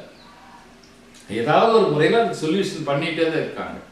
இப்ப இந்த வேந்த டிவியில் வர 3வது கண்ணையும் கூட பார்க்குறீங்க, பேயாற்ற கோயில், அதெல்லாம் பார்த்துருக்கீங்களே. இந்த மாதிரி பல முறைகள் அதை செய்யலாம். ஆனால் சித்தர்கள் முறையில் சரியா செய்யலாம், திரும்ப அது வராது. நான் சொல்றது அது நெகட்டிவ் வைப்ரேஷன், அதை பாசிட்டிவாக மாற்றிக்கிட்டா நெகட்டிவ் மனசுல இருந்து பாசிட்டிவாக வந்துடுவாங்க. இது சயின்டிஃபிக்காக சொல்லக்கூடிய விஷயம், அது ஆன்மீக ரீதியாக சொல்லக்கூடிய விஷயம். ஆனால் அது செயல் ரெண்டும் ஒண்ணுதான். ஆன்மீகத்தை நம்புறவங்க அதை வச்சுக்குங்க, சயின்ஸை நம்புறவங்க இதையே கையில் எடுத்துக்குங்க. ஆனால் நீங்க நல்லா இருங்க, நீங்க எதை வேணாலும் கையில் எடுத்துக்கோங்க. அப்புறம் இந்த ஒரு குறிப்பா இன்னொரு கேரளால பிலிசுனி நிறைய பண்றாங்க. கேரளான்னு இல்லம்மா, அது ஒரு முத்திரையே குத்திட்டாங்க. கேரளா ஃபுல்லா என்னன்னா, தினத்தந்தினா ஒரு பேனர், குமுதம்னா ஒரு பேனர், தினகரம்னா ஒரு பேனர், மாலை முரசுன்னா ஒரு பேனர், தினமலர்னா ஒரு, இப்படி ஒரு பேனர் இருக்குது இல்லையா? இப்ப நம்ம மக்கள் எல்லாம் சேர்ந்து என்ன பண்ணிட்டாங்க, கேரளாவில் தான் மாந்திரிக்கணும், கேரளாவில் தான் மாந்திரிக்கணும், இப்படி எல்லாம் சொல்லி ஒரு பேரை கிரியேட் பண்ணிட்டாங்க. எல்லா நாடுகளையும் தான் பண்றாங்க. இப்ப கேரளா மட்டும் இல்லை, தமிழ்நாடு மட்டும் இல்லை, இந்தியாவை மட்டும் இல்லை, உலக நாடுகள்ல இருந்து பேசுறவங்க எல்லாமே எனக்கு யாரோ செய்வினை செய்துட்டாங்க, இதுக்கு என்ன பண்றது சாமின்னு தான் என்னை கேட்கிறாங்க. அப்ப அதனால நீங்க பாதிக்கப்படுற காலகட்டம் இருக்குதா இல்லையா, முதல்ல உங்க ஜாதகத்தை கொடுங்க. அந்த காலகட்டம் இருந்தால் நீங்க அதனால பாதிக்கப்படுறது உண்மை. அந்த காலகட்டம் இல்லைன்னா நீங்க கற்பனையா யாரோ வச்சுட்டாங்கன்னு மனசை நம்ப வச்சுட்டு வைக்கிறதுலாம் உண்மைதான். பண்ணலாம், எந்த கெடுதல் வேலை பண்ணலாம், உயிர் போக்குற வரைக்கும் கூட பண்ணலாம், உண்மைதான் பண்ணலாம். ஆனா அந்த கெட்ட ஜாதகம் வைப்ரேஷன் இருந்தா தான் பண்ண முடியும். இல்ல அது என்ன பண்ணணும்னா, பல விதங்கள்ல பல சொல்ல நீங்க கேள்விப்பட்டிருப்பீங்க. நம்மளோட முடி, துணி, கால் தார மண்ணு, ஏதோ ஒரு அடையாளத்தை வச்சு அந்த வேலியை வச்சு உருவ செஞ்சு பூஜை பண்ணி அனுப்பிச்சுடலான்னு சொல்லி, அதெல்லாம் 100க்கு 100 அந்த கேரளாவில் அந்த முறைகளில் தான் பண்றாங்க. அது என்ன பண்ணோம்னா, இந்த விஷ்ணு கண் கையில சங்கு சக்கரம் இருக்கு இல்லையா, ஆமா, அது என்னன்னா கருவுல உருவாகிறது முதல் தொப்புள் கொடினா இந்த தொப்புள் கொடி தான் பிரம்மஸ்தானம். 72,000 நாடி நரம்புகள் இங்கிருந்து தான் பிரியுது. அதுல ஏதாவது ஒரு நாடி நரம்பை லாக் பண்ணோம்னா, இப்ப பிரெயின் சம்பந்தப்பட்டவங்க லாக் பண்றதோ, கண்ணு சம்பந்தப்பட்டவனை லாக் பண்றதோ, வாய் சம்பந்தப்பட்டதோ, காது சம்பந்தப்பட்ட லாக் பண்றதோ, அப்படி பண்ணா மேல இருக்கிற 5 கீழ் இருக்கு இல்லையா, இந்த 5ல ஏதாவது ஒண்ணு எது லாக் பண்றோமோ அது லாக் ஆயிடும். அப்ப அதனால அவங்க பாதிக்கப்படுவாங்க. அப்ப பாதிக்கப்படும் போது ரிலீவ் பண்றதுக்கு தெரியாது. கெடுதல் செய்யறது ஈஸி. அதாவது 10 லிட்டர் பாலில் ஒரு சொட்டு பாய்சன் விடுறது ஈஸி.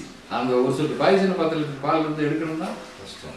அப்போ அது மாதிரி தான் இந்த செய்வினையும் நல்வினைங்கிறது. செய்வினை செய்கிறது ஒரு செகண்ட், ஆனால் அதை ரிலீஸ் பண்ணுறதுங்கிறது கொஞ்சம் சிரமமானது. இது மக்கள் வாழ்வியலுக்கு சூட்சமாக பயன்படுத்தி சீக்கிரமாக குறுக்கு வழியில் முன்னேறணுங்கிறதுக்காக இதை பலதரப்பட்ட மக்கள் இதை கையில் எடுத்துட்டு இருக்கிறாங்க. இது வரவேற்கத்தக்க ஒன்று அல்ல. சரி, அந்த மாதிரி தப்பா பணம் சம்பாதிக்க செய்வினை பண்ணி ஏதோ பணம் சம்பாதிக்க பாவம் சேராதா? சேரும். இறைவன் ஒரு காலகட்டத்தில் அதுக்கு எந்த ஒரு செயலுக்கும், எல்லா சயின்டிஸ்ட் சொன்ன மாதிரி எந்த ஒரு செயலுக்கும் எதிர்விளைவு இருக்கும் இல்லையா? அப்ப அந்த எதிர்விளைவை சந்திக்கக்கூடிய காலகட்டம் அவங்களுக்கு உருவாகும். ஆனா அப்ப உணர்வாங்க. ஆனா இப்ப போனது தானே. அஸ்ட்ராலஜில இவ்வளவு விஷயங்கள் இருக்கு சார். ஆமா, அஸ்ட்ராலஜி நான் எல்லாரும் ஜோசியம் பார்த்து உனக்கு நீ கல்யாணம் ஆகும், அடுத்த மாதம் பணம் வரும், அந்த மாதிரி குறி சொல்றது தான் நினச்சிட்டு இருக்காங்க. ஆக்சுவலாக அஸ்ட்ராலஜி நீங்கள் சொல்றது பார்த்தா ரொம்ப பெரிய சயின்ஸ் மாதிரி இருக்கு. ஐயா, விஞ்ஞானத்தை மிஞ்சிய விஞ்ஞானம்னு சொல்ற விஞ்ஞானம். இப்போ மெடிக்கல்ல ஒரு சிலருக்கு நான் அஸ்ட்ராலஜினா வெறும் கட்டத்தை பார்த்து நீ இப்படி ஆயிடுவா அப்படி ஆயிடுவான்னு சொல்ற ஒரு சப்ஜெக்ட் மட்டும் அல்ல. அது ஒரு சும்மா சாதாரண இது. ரொம்ப டீப்பா போய் இந்த கிரகங்கள் எப்படி பதிவாயிருக்கு, என்ன வைப்ரேட் கிரியேட் பண்ணுது, அது பிளட்ல என்னவா இருக்குது, அதை எப்படி சேஞ்ச் பண்ணலாம்ங்கிறது தான் சரியான மெடிக்கல். இந்த மெடிக்கல் ஜென்ரலா தலைவலி வந்துட்டா இது, காய்ச்சல் வந்துட்டா இது, வயிற்று வலி வந்துட்டா அது ஜென்ரல். டீப்பா போய் பார்க்கணும்னா, ஆணிவேர் ஆக்கணும்னா அந்த நோய்க்கு உண்டான மூலக்கூறே என்னன்னு தெரியும். அப்ப இது எதனால வந்ததுன்னு தெரியும். அதுக்கு சித்தர்கள் காட்டிய வழியில மந்திர ரீதியா என்ன இருக்கு, ஆன்மீக ரீதியா என்ன இருக்கு, மெய்ஞான ரீதியா என்ன இருக்கு, அறிவு ரீதியா என்ன இருக்கு, இதையெல்லாம் புரிஞ்சுட்டீங்கன்னா வாழ்க்கை ரொம்ப ஈஸியா போகும். அஸ்ட்ராலஜி ஒரு எவ்வளவு வருஷத்துக்கு முன்னாடி சமையல் கண்டுபிடிச்சாங்க? இதுல ஒரு டிபேட் இருக்குது. இதாவது 5ஆம் நூற்றாண்டில் இருந்து 12ஆம் நூற்றாண்டு வரை தான் இதையெல்லாம் தோற்றுவிக்கப்பட்டிருக்கு. அதுக்கு முன்னாடி 10,000 வருஷத்துக்கு முன்னாடி அந்த மாதிரி டைம்ல 5ஆம் நூற்றாண்டிலிருந்து 12ஆம் நூற்றாண்டு வரைக்கும். அப்ப அது வரைக்கும் வாழ்ந்த காலகட்டங்களில் வாழ்ந்ததா சித்தர்கள் சொல்லியிருக்காங்க. சித்தர்களோட சரித்திரத்திலேயே அதுதான் இருக்கு, சித்தர்களோட வரலாறே அதுதான் இருக்கு. அப்ப 5ஆம் நூற்றாண்டு எத்தனையோ நூற்றாண்டிலிருந்து வருட்டு. இது அறிவியலால விஞ்ஞானத்தால நாம தோற்றுவிக்க முடியாத நிகழ்வுகளை எல்லாம் இந்த மாதிரி இன்னைக்கு நடத்திட்டு வரோமா இல்லையா, இதை நம்புறோமா இல்லையா? அப்ப இதை இன்னும் முழுமையா நம்பக்கூடிய காலகட்டம் எப்ப வரும்னு கேட்டீங்கன்னா, இன்னைக்கு சயின்ஸ் ஒரு எல்லை வரைக்கும் போய் மிகப்பெரிய பூதாகரமான வளர்ச்சியில் இருக்கு. ஒரு எல்லைக்கு மேல சயின்ஸ் போக முடியல. சுருக்கமா சொன்னா இந்த மூச்சாட வரைக்கும் தான் சயின்ஸ் ஆடு, மூச்சாடனா சயின்ஸ் ஆடாது. இந்த நிலையை உணர்ந்து இதுக்கு மேல என்ன இருக்குதுன்னு இந்த எப்ப சிந்திக்கிறோமோ அப்ப இதுக்கு மாற்று வழிக்கு உண்டான வழிகள் இன்னும் 1-2 ஆண்டுகளில் அந்த துறைக்கு வந்துருவாங்க. வந்துதான் ஆகணும், வராம தீர்வு இல்லை. ஆல்மோஸ்ட் வந்துட்டு தான் நினைக்கிறாங்க சார். இல்ல வந்துட்டு இருக்கிறாங்க, இன்னும் வெளிப்படையா இல்ல. வெளிப்படையா நியூஸ் பேப்பர்ல வரல. வந்துட்டாங்க. ஆனா தேடுதல் பல லட்சக்கணக்கானோர் தேடுதல் இருக்கிறாங்க, பல லட்சக்கணக்கானோர் முயற்சியில் இருக்கிறாங்க, பல லட்சக்கணக்கானோர். ஆனா அதை எப்படி பண்றதுங்கிறது ஒரு விடை கிடைக்காம தான் திண்டாடிட்டு இருக்கிறாங்க.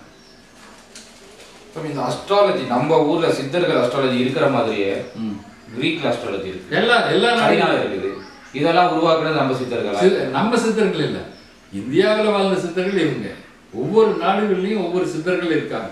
அன்னைக்கு அந்தந்த காலகட்டத்தில் இங்க ஏட்டுச்சுவடியில் எழுதி வச்சிருப்பாங்க மாதிரி அங்க ரெக்கார்டுகள் வச்சிருக்காங்க. எல்லா நாடுகள்லயும் சித்தர்கள்னா தமிழ்நாட்டில் தமிழ்நாட்டுல இந்த மாதிரி அறிவு பெற்றவங்களை சித்தர்கள்னு சொல்றோம். இதே மாதிரி மேலை நாடுகள்ல சித்தர்களுக்கு வேறு பேர் வச்சுக்கலாம். சயின்டிஸ்டா வச்சுக்கலாம், ஆராய்ச்சியாளரை வச்சுக்கலாம், கண்டுபிடிப்பாளரை வச்சிருக்கலாம், இதுல டேலண்ட் இதுல சாதிச்சவரா வச்சுக்கலாம். அவங்களும் சித்தர்கள் தானே. அப்ப பேர் வேற வழியும் செயல் ஒண்ணுதானே. சித்தர்கள் உலகம் ஃபுல்லா இருக்காங்க. இந்த நாட்டுல தான் இருக்கான், அந்த நாட்டுல தான் இருக்காங்க இல்லை. நான் படிச்ச வரைக்கும், நான் தெரிஞ்ச வரைக்கும் எல்லா நாடுகள்லயும் எல்லா துறைகளை சேர்ந்த சித்தர்கள் ஜெனரலா எல்லாரும் சொல்ற சமயம் ஜீசஸ் கிரைஸ்ட் அவர் ஒரு சித்தர். ஆமா, ஜெருசலத்துல இருந்து மிடில் ஈஸ்ட்ல இருந்து இந்தியாவுக்கு படிக்க வந்தாரு, சித்த தன்மையை கத்துக்கிட்டாரு. அப்புறம் அங்க போய் சித்து வேலை எல்லாம் பண்ணாரு, தண்ணியை வைனா மாத்துறது, இதெல்லாம் இது உண்மை அவர் ஒரு சித்தர் இல்ல. சித்து நிலைங்கிறது என்னன்னா தான் நினைச்சதை அடையிறதா சித்து நிலை. தாராளமா அந்த நிலைக்கு ஒவ்வொரு இந்த இஸ்லாம் மதம் தான், இயேசு மதம் தான், இந்து மதம் தான், எந்த மதம் தான் போகுதுன்னு இல்லை, எல்லா மதங்களும் இதை கடைபிடிச்சு தான் வருது. ஒவ்வொரு மதத்திலையும் அதுக்கு தகுந்த மாதிரி பேர் வச்சுக்கிற மொழிய செய்யக்கூடிய செயலும் அடையக்கூடிய வழியும் அனுபவிக்கக்கூடிய அறிவும் ஒண்ணுதான். மதங்கள் நீங்க அதை பத்தி நாம பேசவே வேண்டாம். எல்லா மதங்களும் சகோதர மதங்கள். ஆண் பெண்ணு 2 ஜாதி, இந்த 2 ஜாதி தவிர்த்து உலகத்துல வேறு இல்லை. அந்த மதங்களை பத்தின டாபிக்கே நாம போக வேண்டும். சித்தர்கள் என்ன உண்மை சொல்லி வச்சிருக்காங்க, இதுக்கு என்னென்ன இது. ஜீசஸும் ஒரு சித்தர் தான். ஆமா, அவரும் ஒரு சித்தர் தான், அல்லாவும் ஒரு சித்தர் தான். அதெல்லாம் மாற்றுக்கிறது இல்லை. ஏன்னா அந்த வழியை தெரிஞ்சவங்க தானே சித்த நிலைக்கு போயிருப்பாங்க. அப்ப அந்த வழி ஏதாவது ஒரு விதத்துல அவங்களுக்கு கிடைச்சிருக்கும் இல்ல. இப்ப நிறைய பேர் நம்ம கிட்ட எல்லாருமே வர்றாங்களே, யார் வராம இருக்கிறோம்? எல்லாரும் வர்றாங்க. ஏன்னா எல்லா மதங்களோட நம்பிக்கை எல்லா மக்களுக்கும் அற்று போச்சு. இப்ப அற்று போனதுனால இதுக்கு ரெமடி என்னன்னு கேட்டா, இங்க வந்து உட்காரும் போது பிரபஞ்சத்துல இதப்பா, கரு வாழ்க்கை இதப்பா இப்படி அனுபவிக்கணும். அப்ப இதான் சார் உண்மைன்னு எல்லா மதங்களும் ஒத்துக்குது. நான் என்ன சொல்றேன்னா, எல்லா மதங்களும் அவங்கவுங்க வழிபாட்டு முறையிலேயே இருங்க. இது பிளட்னோட தன்மையை மாற்றக்கூடிய விஷயம். யாருக்கு என்ன பிடிக்குதோ அதன் பாதையில போயிட்டாலும் அது பாசிட்டிவா இருக்கு. யாருக்கு என்ன பிடிக்கலையோ அதை நெகட்டிவா கொண்டு போனீங்கன்னா அவங்க நெகட்டிவா மாறுவாங்க. அதுல இருந்து மாற்று கருத்தா வச்சு எல்லாத்துலயும் ஒன்னையவே திணிக்காதீங்க. ஆயுர்வேதா டேப்லெட்ஸ் எல்லாம் ரொம்ப ஃபேமஸா இருக்குது. இதுக்கும் சித்தா மெடிசனுக்கும் என்ன சார் டிஃபரன்ஸ்? இல்ல, சித்தா, ஆயுர்வேதா, யுனானி இது எல்லாமே ஒரே மெடிசனை பல ரூபங்கள்ல கொடுக்கக்கூடியதுதான். ஒன்று லிக்விடா கொடுக்குது, ஒன்று மாத்திரையா கொடுக்குது, ஒன்று சூரணமா கொடுக்குது, ஒன்று லேகியமா கொடுக்குது. இப்படி பல வழிகளில் ஒரே மருந்தை மாற்றி செய்யக்கூடிய வழிகளில் அவங்கவுங்க தனித்தனியா பேர் வச்சுட்டது தான் இதா ஒழிய. ஆனா நேச்சர்ல இருந்து எடுக்கிற அந்த மூலிகைங்கிற பொருள் ஒன்று தானே. எனக்கு யாரோ சொன்னாங்க ஆயுர்வேதானா வெறும் மூலிகை, சித்தானா மெட்டல்ஸை சேர்ப்பாங்க, அதனால தான். அதெல்லாம் எல்லாமே மூலிகை சார்ந்த விஷயம், பாசானங்கள் சார்ந்த விஷயம். அதனால எல்லாமே எல்லாம் இருக்கு. ஸோ பேர் தான் டிஃபரெண்ட். ஆக்சுவலாக வந்து எல்லாமே ஒன்று. மெடிசன் ஒன்று, அவங்க வச்சுட்ட பேர் வேற. ஸோ ஃபியூச்சரில் இன்னொரு விஷயம் சாமி, நான் நிறைய பேர் ஃபாரின்ல தமிழர்கள் பேசுவாங்க, சித்தர்கள் வந்து அந்த அளவுக்கு வெளிநாடுகளில் ஃபேமஸ் கிடையாது. ஃபேமஸ் இல்லாம இல்லை, அவைய சித்தர்கள்னு சொல்லலை, சயின்டிஸ்ட்னு சொல்லிட்டாங்க, கண்டுபிடிப்பாளர்னு சொல்லிட்டாங்க, ஆராய்ச்சியாளர்னு சொல்லிட்டாங்க. அப்போ அவங்களும் சித்தர்கள் தானே. அப்புறம் என்ன பேர்? நீங்க நாட்டுக்கு நாடு, இந்த நாட்டில் இந்தியாவில் வந்து சித்தர்கள் சொல்றீங்க, அயல் நாட்டில் அந்த மாதிரி பேர் வச்சிருக்காங்க. ஆனால் எல்லாரும் ஒன்று தான், எல்லாரும் அந்த நிலைக்கு வந்தவங்க. இதையெல்லாம் கண்டுபிடிச்சு கிடைச்சது சித்தர்கள் தான். அப்போ உலகம் முழுவதும் ஒவ்வொருத்தரும் ஒன்று கண்டுபிடிச்சிருக்கிறோம் இல்லையா? அப்போ அவங்க எல்லாம் அந்த சித்த நிலைக்கு வந்துடுது தானே. நீங்க பாசையை மேற்படுத்திட்டு சித்தர்கள் எல்லாம் கண்டுபிடிச்சான்னு சொல்லிட்டு மற்றவங்களெல்லாம் மறுக்க நினைக்கிறீங்க, தவறு. நீங்க ஒரு டிவி ப்ரோக்ராம் சொல்லியிருந்தீங்க சாமி, 2030க்கு அப்புறம் இந்தியா வந்து ரொம்ப நல்ல நாடா மாறும். ஏன் நல்ல நாடா? ஆனா இப்போதைக்கு பார்த்தா இது வந்து ஒரு அழிஞ்சு போற நாடு கிடையாது. இப்ப இந்த உலகத்தை பொறுத்த வரைக்கும் ஒவ்வொரு நாட்டு தலைவர்கள் வந்து போகும்போது ஒவ்வொரு கருத்தை சொல்றாங்க. ஒரு தலைவர் வரும்போது ஒரு காலகட்டத்தில் இந்திய நாடு சிதறி போகும். இன்னொரு நாட்டு தலைவர் வரும்போது இந்தியாவினோட செயல்களை பார்க்கும்போது அது வல்லரசா மாறும். இன்னொரு நாட்டு தலைவர் வரும்போது இந்தியா நாடு ரெண்டும் கெட்ட நாடு. இப்படியெல்லாம் பல பேர் பல விதமா சொல்லிட்டு போறாங்க. அவங்களோட பார்வையில என்ன படுதோ அதைத்தான் அவங்க சொல்றாங்க. ஆனா இந்தியாவினோட வளர்ச்சி 100 மடங்கு நமக்கு அன்றைய காலகட்டத்தை விட இன்றைக்கு நாம முன்னேறி தான் போயிட்டு இருக்கிறோம். வாழ்வியலையாகட்டும், அறிவியலையாகட்டும், சமுதாயத்திலேயாகட்டும், தன்னோட தேவைகளை பூர்த்தி பண்ணிக்கிறதாகட்டும், எல்லாமே நாம முன்னிலையில தான் போயிட்டு இருக்கிறோம். யாரும் குறைச்செல்லாம் மதிப்பிட முடியாது. யார் அப்படி குறைச்சு மதிப்பிட்டாலும் அது அவங்களோட கருத்து, அதுக்கு நாம மறுப்பு சொல்ல தயாரில்லை. ஸோ இப்போ கண்டிப்பாக இந்தியா வந்து அடுத்து 15 வருஷம் 20 வருஷங்கள் 15 ஆண்டு இல்லை, 2000 அப்துல் கலாம் சொன்ன மாதிரி 2020க்குள்ள நம்ம சுய பூர்த்தி ஆகிடும். யாரையும் எதிர்பார்க்காத அளவுக்கு உங்ககிட்ட வந்தால் தானே நான் விக்னேஸ்வரில் வந்துட்டேன். வரலைன்னா நம்ம ஒரு நல்ல ஒரு சூழல் உருவாகக்கூடிய வாய்ப்புகள் அமையும். உலகத்திலே பெரிய நாடாக கூட வாய்ப்புகள் கண்டிப்பா. சரி, இது எனக்கு ஒரு இன்னொருத்தர் கேட்டிருந்தாரு சாமி. அதாவது குரங்கு அமீபா இந்த மாதிரி தான் மனுஷன் வந்தானா இல்ல ஒவ்வொரு ஆன்மாவனோட பரிணாம வளர்ச்சிகள் தான். அது சரித்திர காலத்தை எடுத்து பார்த்தோம்னா ஒவ்வொருத்தரும் ஒவ்வொரு கருத்து சொல்றான், அது இருக்கலாம். இன்னொருத்தர் என்ன சொல்றாங்கன்னா, டிவியில் கூட நிறைய பேர் வந்திருக்கு, பல கோடி வருஷங்கள் அது உலகத்துக்கு இதுக்கு முன்னாடி நம்மள மாதிரியே வேற ஒரு சிவிலைசேஷன் வேற ஒரு சமுதாயம் இருந்துச்சு, இல்ல அது அழிஞ்சு போச்சு, அப்புறம் வந்து திருப்பி முதல்ல உருவாச்சு கூட சொல்றாங்க. அது யுகங்களா பிரிச்சிருக்காங்க. துவார யுகம், இந்த கலியுகம், கிரேதா யுகம், அந்த மாதிரி எல்லாம் நம்ம பஞ்சாங்கங்களை படிச்சு வச்சிருக்கோம் இல்லையா. எத்தனையோ ஆயிரம் எத்தனையோ லட்சம் ஆண்டுகளுக்கு முன்னாடி இந்த மாதிரி நிகழ்ந்திருக்கலாம். ஆனா அறிவியல் சான்று வச்சுட்டா நாம் சொல்ற முடிய பர்ஃபெக்டா ஏதாவது ப்ரூஃப் வச்சு நம்ம பொறுத்த வரைக்கும் அமீபால இருந்து கொஞ்சம் கொஞ்சமா டெவலப் ஆகிடும். இப்படி வந்து மனுஷனுக்கு இவ்வளவு அறிவு வளர்ந்துருக்குது. அடுத்த ஸ்டேஜ் வந்து நம்ம வந்து ஒரு பயங்கரமான சக்தி வாய்ந்த மக்களா மாறதுக்கு சான்ஸ் மாறதுக்கு உண்டான வாய்ப்புகள் அதிகமா இருக்கு. பட் அதை நாம் உபயோகப்படுத்தலாமாங்கிறதா சந்தேகம். அந்த டெலிபோர்டேஷன் சொல்லுவாங்க சாமி, இன்னும் ஒரு 25 வருஷத்துல வருது. அதாவது உட்காந்த இடத்துல மென்சர்ல இருந்து ஒரு செகண்ட்ல வந்து ஃபாரின் போயிட்டு வரலாம். மனசுல பிசிக்கலா போக முடியாதா? இப்போ மனசுல போகலாம்ல. நீங்க எல்லா நாடுகளையும் சுத்திட்டு வந்திருக்கீங்க. இப்போ இந்த நாட்டில் இந்த இடம் எப்படி இருக்கு, இந்த நாட்டில் இந்த எப்படி இருக்கு, இந்த செகண்ட்ல கற்பனை பண்ண முடியும் இல்லையா? இது என்ன பெரிய விஷயம் இல்லை. உடம்பாலேயே வந்து வேகமா போக முடியும் ஏரோப்ளைனோட. அது டெலிபோர்டேஷன் இல்லை, அது சொல்லணும்னா சொல்லலாம். என்னன்னா நம்ம வேதத்திரி மகரிஷியா இருக்க வரைக்கும் தாந்திரிக யோகத்தில் நிலத்தை விட்டு ஒரு 2 அடி 3 அடி தன்னால் எழுப்பலாம்னு சொல்லியிருக்கோம். 2 அடி 3 அடி எடுக்கிறவங்க போய் பறக்க முடியாதா? முடியும். அப்போ அதுக்கெல்லாம் வழிகள் இருக்கு. அந்த வழிகளை பேசிக்காக நீங்கள் நான் சொல்கிற விஷயத்தை ஆரம்பத்துலேருந்து பிடிச்சிட்டு வந்து நீங்களும் அந்த நிலைக்கு போனால் போகலாம். மக்களுக்கு அந்த மாதிரி சக்திகள் இருக்கு அவங்ககிட்ட இருக்கு. அதை யூஸ் பண்ணுற விதங்கள் தான் யாரும் சொல்லி கொடுக்கறது இல்லை. இதுக்கெல்லாம் இந்த ஸ்டேஜ் எல்லாம் கடந்து வந்து நான் சொன்ன மாதிரி சரியை கிரியை யோகமெல்லாம் முடிச்சு ஜானத்துக்கு போனீங்கன்னா அந்த நிலை உங்களுக்கும் வாய்க்கும். போகர் தான் வந்து உலகம் ஃபுல்லாக சுற்றினாரு. சைனாக்கு எல்லா சித்தர்களும் எல்லா நாடுகளும் சுற்றினாங்க. எல்லாரும் ஃபிசிக்கலாகவே போயிட்டு வரலாம். சரி, இன்னொருத்தர் கேட்டுதான் சாமி, லண்டன்ல அது ஒரு முக்கியமான கொஸ்டின். அவர் ஆன்மீகவாதி. விளக்கேற்றி வச்சு எதனா ஸ்பெஷல் ரகசியங்கள் மந்திரங்கள் இருக்கா? அப்படி சொன்னா சித்தர்கள் நம்ம முன்னாடி வருவாங்களா? விளக்குல ரகசியம் இருக்கு. என்ன ரகசியம் இருக்குன்னா, சூரியன்லேருந்து வர்ற ஹைட்ரஜனும் ஹீலியம் சேர்ந்த சக்தியை நிர்வகிச்சு நேர்கோட்டில் செலுத்துறது சனிக்கிழமை. நவகிரகங்கள்லாம் நவதானியத்தில் சனிக்கிழமை எள்ளெண்ணெய் தீயம் போடும். அப்போ இந்த எள்ளெண்ணெய் ஊற்றி இங்கே ஜோதி வச்சோம்னா இந்த காற்று மண்டலத்தில் இருக்க தீய சக்தியை வச்சு நல்ல காற்றை உருவாக்கிடும். அதே மாதிரி நெய்யிலிருந்து வர ஜோதியினோட இது வந்து ஆக்சிஜனை கிரியேட் பண்ணும். இழுப்பெண்ணெயிலிருந்து வர்றது ஹைட்ரஜனும் ஹீலியம் ப்ரொடியூஸ் பண்ணும். இதுதான் சயின்ஸ் ஏட்டம்னு சொல்லுது. Neutron, proton, electron. அப்போ இந்த 3 எண்ணெய் சேர்ந்தால் அந்த 3 உயிர் சக்தி நிறைந்த காற்று அங்கே உருவாகும். ஸோ சித்தார மனசில் நினச்சிட்டு ஓம் சொன்ன சிதர்கள் வருவாங்களா? அதெல்லாம் ஒரு கற்பனை. அதுக்கு சரியான ரூட் என்னன்னா, நம்ம கர்மா கழிந்தால் மட்டுமே நீங்க சித்தர்கள் தரிசனத்துக்கு, இறை தரிசனத்துக்கு, ஆன்ம தரிசனத்துக்கு, சூரிய நமஸ்காரத்துக்கு எல்லாமுக்கு போக முடியும். கர்மா முதல்ல நான் என்ன வேண்டிக்கிறேன்னா, உங்களை எல்லாம் இத்தனை விஷயங்கள் தெரிஞ்சு வச்சிருக்கீங்க, இத்தனை விஷயங்கள் புரிஞ்சு வச்சிருக்கீங்க. உங்க கர்மா என்ன, இந்த கர்மாவனோட பதிவு என்ன, இதை கழிக்கிறதுக்கு என்ன வழி, இதை கழிச்சு ஆன்மாவை மனசாட்சியோட ஒன்ற வைக்கிறதுக்கு என்ன வழி. ஆன்மாவை வந்து மனசாட்சியோட ஒன்ற வச்சுட்டீங்கன்னா மற்றதெல்லாம் அதே காட்டி கொடுத்துரும். நீங்க எதையும் தேடி போக வேண்டாம். எனக்கு இன்னொருத்தர் கொஸ்டின் கேட்டிருக்கா, ஃப்ரெண்டு தான் அஸ்ட்ராலஜி கொஸ்டின். அதாவது வந்து அவருக்கு வந்து ரொம்ப பண கஷ்டம்.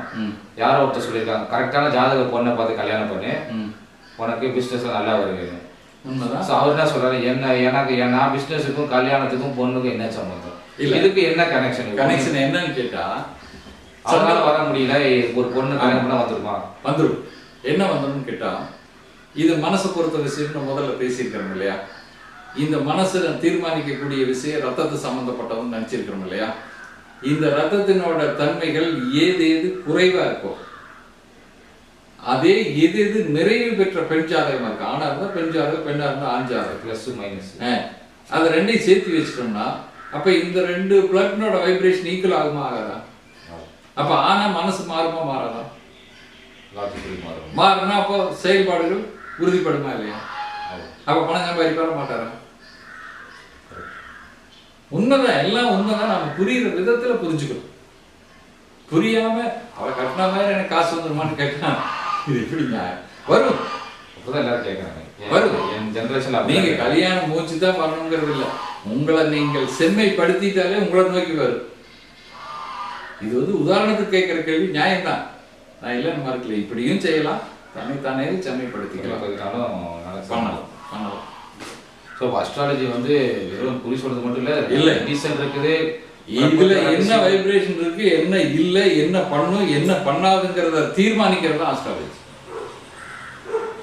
அதை மாற்றி அமைக்கிறதா சித்தர்களோட ஆன்மீகம், அதை புரிஞ்சுக்கிறதா நம்மளோட அறிவு. நீங்க சொன்ன மாதிரி பல ஆயிரக்கணக்கான வருஷத்துக்கு முன்னாடி இவ்வளோ கிரகங்கள் இருக்குது, இவ்வளோ நட்சத்திரங்கள் இருக்குதுன்னு எழுதி வச்சிருக்காங்க. ஆமா, அது எப்படி பண்ணும்? அதே இன்னைக்கு பஞ்சாங்கமா கொடுத்துருக்காங்க. பஞ்சாங்கத்துல பாருக்கிற இத்தனாம் தேதி இத்தனை மணிக்கு சூரிய கிரகணம் பிடிக்குது, இத்தனாம் தேதி இத்தனை மணிக்கு சந்திர கிரகணம் பிடிக்குது, இத்தனாம் தேதி இத்தனை மணிக்கு இத்தனை கோள்கள் பூமியினோட அருகாமையில வருது, எல்லாமே படிச்சு இது எல்லாமே தியானம் பண்ணி தான் கண்டுபிடிச்சாங்களா?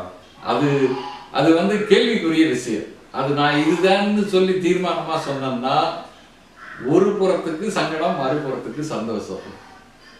அதாவது ஆன்மீகத்தில் இருக்கிறவங்களுக்கு சந்தோஷம், அறிவியல் இருக்கிறவங்களுக்கு சங்கடம். அதான் எல்லாரும் கேட்கறது வந்து ஜெனரல் கொஸ்டின், எப்படி வந்து இவங்க 5000 வருஷத்துக்கு முன்னாடி இப்படி கரெக்டாக கண்டுபிடிச்சாங்க?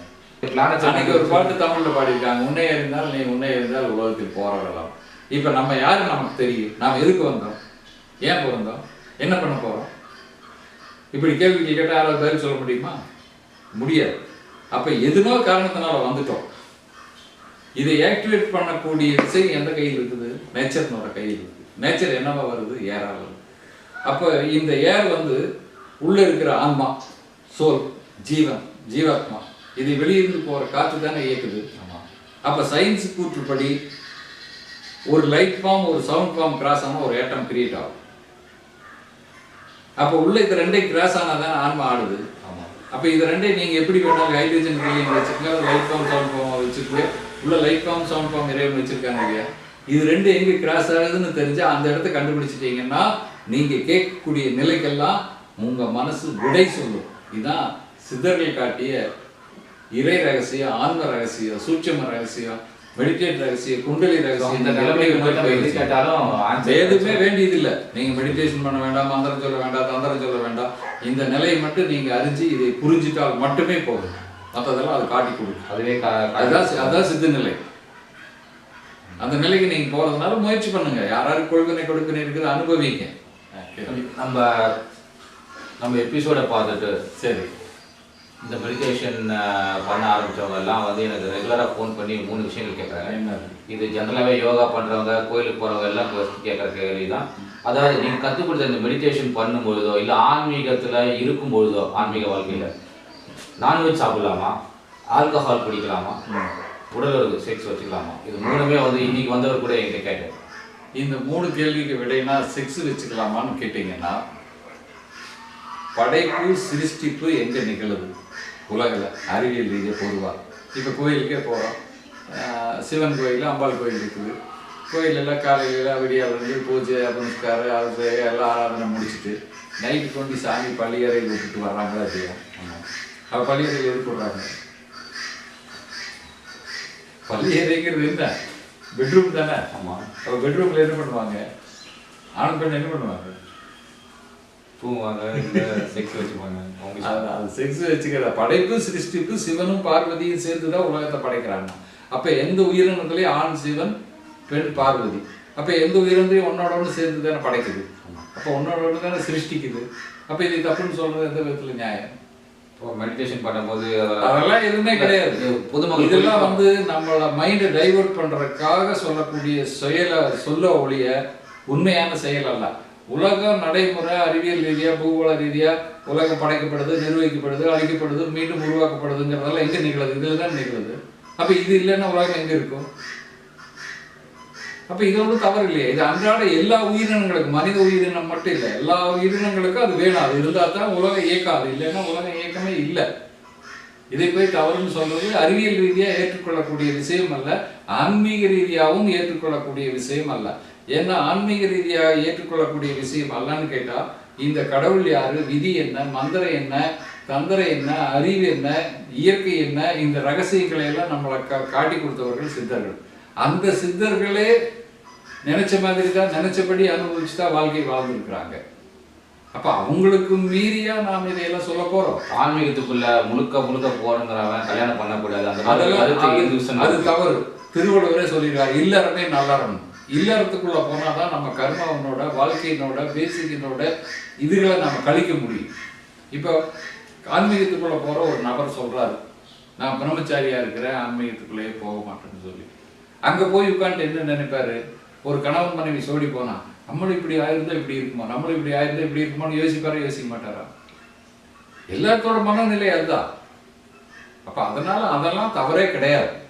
தாராளமா நீங்க குடும்ப வாழ்க்கையில் ஈடுபடலாம், விருப்பம் இருந்தா. விருப்பம் இல்லைன்னா நீங்க பிரம்மச்சாரியை போகலாம். அதுக்காக ஒன்றும் கம்பலெல்லாம் எதுவும் கிடையாது, கண்டிஷனும் கிடையாது. உங்க மனம் என்ன சொல்லுதோ அதன்படி வாழ்றதா கர்மாவை கழிக்கிறது. ஜென்ரலா பார்க்கும்போது ஆன்மீகத்துக்குள்ள இருக்கிறவங்க செக்ஸ் வச்சுக்க கூடாதுன்னு சொல்றது தவறு. வச்சுக்கலாம். ஆல்கஹால் குடிக்கலாமா? இது நான் முதல் எபிசோட்ல போன எபிசோட்ல சொன்ன மாதிரி பிளட்னோட வைப்ரேஷன். சைவமே சாப்பிட்டு வந்த பிளட்டு, அசைவமும் சைவம் சாப்பிட்டு வந்த பிளட்டு, அசைவமே அதிகமாக சாப்பிட்டு வந்த பிளட்னோட வைப்ரேஷன். இப்படி 3 விதமான ரத்த வைப்ரேஷன் இருக்கு. ராஜாக்கள் காலத்து வரைக்கும் ஒயின்னு அவங்க இதுலேயே சாப்பிட்டு எல்லாம் வெளிநாடுகளில் மேலை நாடுகளில் எல்லாம் பார்த்தீங்கன்னா டின்னருக்கு விருந்துக்கு அந்த ஒயின்னு அது கொடுத்து தான் சாப்பிட்றாங்க. என்னன்னா இப்போ இருக்கிற அலோபதி மெடிசனில் 90% ஆல்கஹால், அந்த 10% மெடிசன். அப்போ என்னன்னா அந்த ஆல்கஹால் கொண்டு பிளட்ல அந்த சக்தியை ஏற்றக்கூடிய விஷயம்தான்.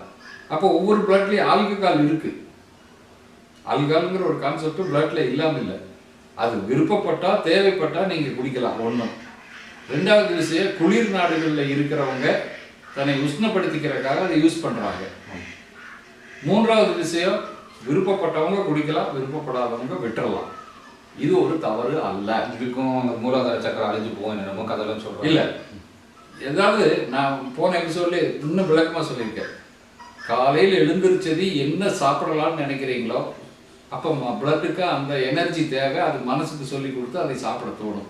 அப்போ உங்க பரம்பரையா வந்த பிளட்னோட வைப்ரேஷன் என்னமோ அதுக்கு தகுந்த மாதிரி தான் மனம் எல்லா பழக்க வழக்கங்களையும் உருவாக்கிட்டு.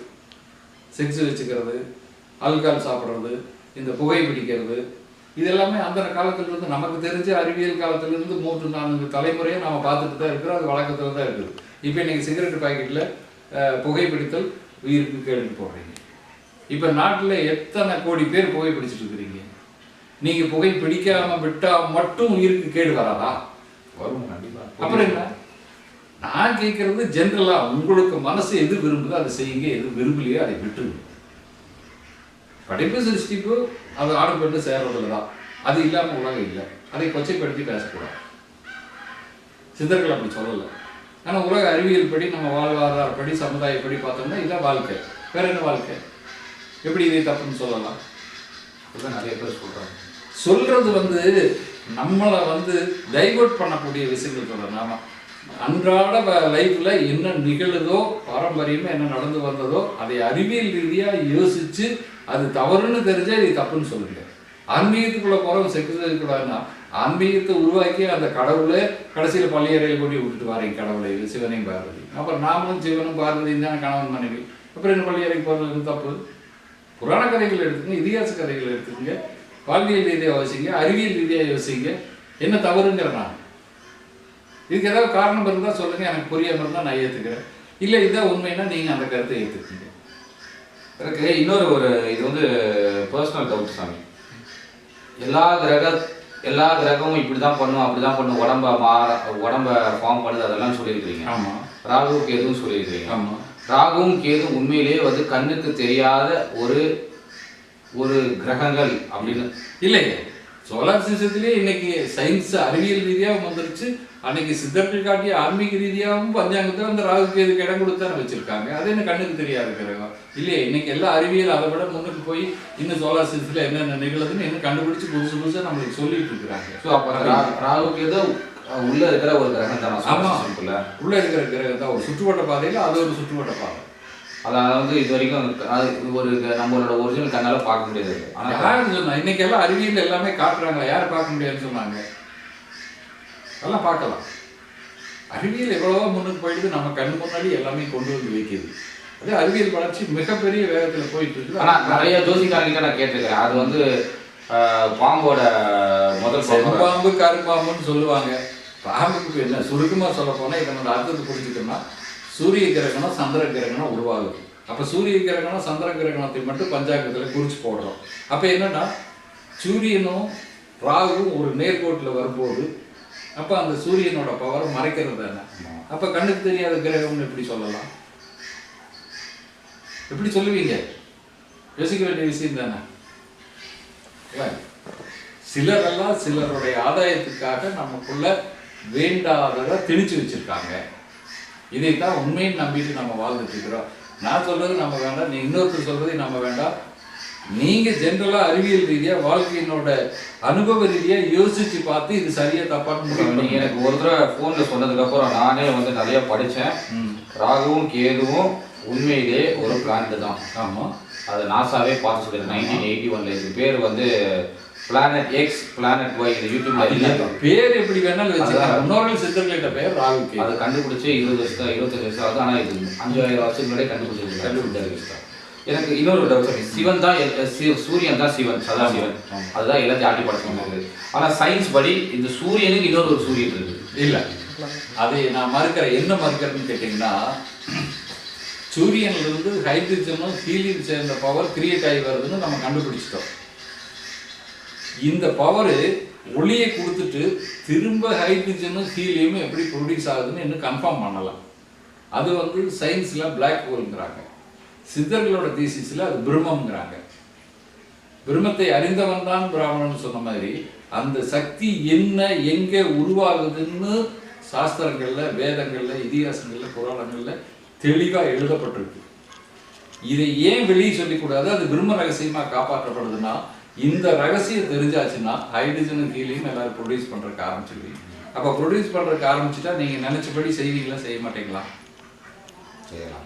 அப்ப அதனாலதான் இது அந்த காலம் தொட்டு பிரம்ம ரகசியமா காப்பாற்றப்பட்ட வருது. ஏன் காப்பாற்றப்படுதுன்னா, அந்த பிரம்மம் என்னன்னு அறியணும்னா உள்ள இருக்கிற ஜீவன் ஜீவாத்மா, அதை வெளியிருந்து போய் இருக்கிற காற்று பரம்பரம் பரமாத்மா. இந்த ஜீவாத்மா பரமாத்மாவை எங்க இணையதுன்னு தெரிஞ்சா அதான கடவுள். அப்ப கடவுள் உங்க எங்க இருக்காரு? உங்களுக்கு கூட இருக்காரு இல்லையா?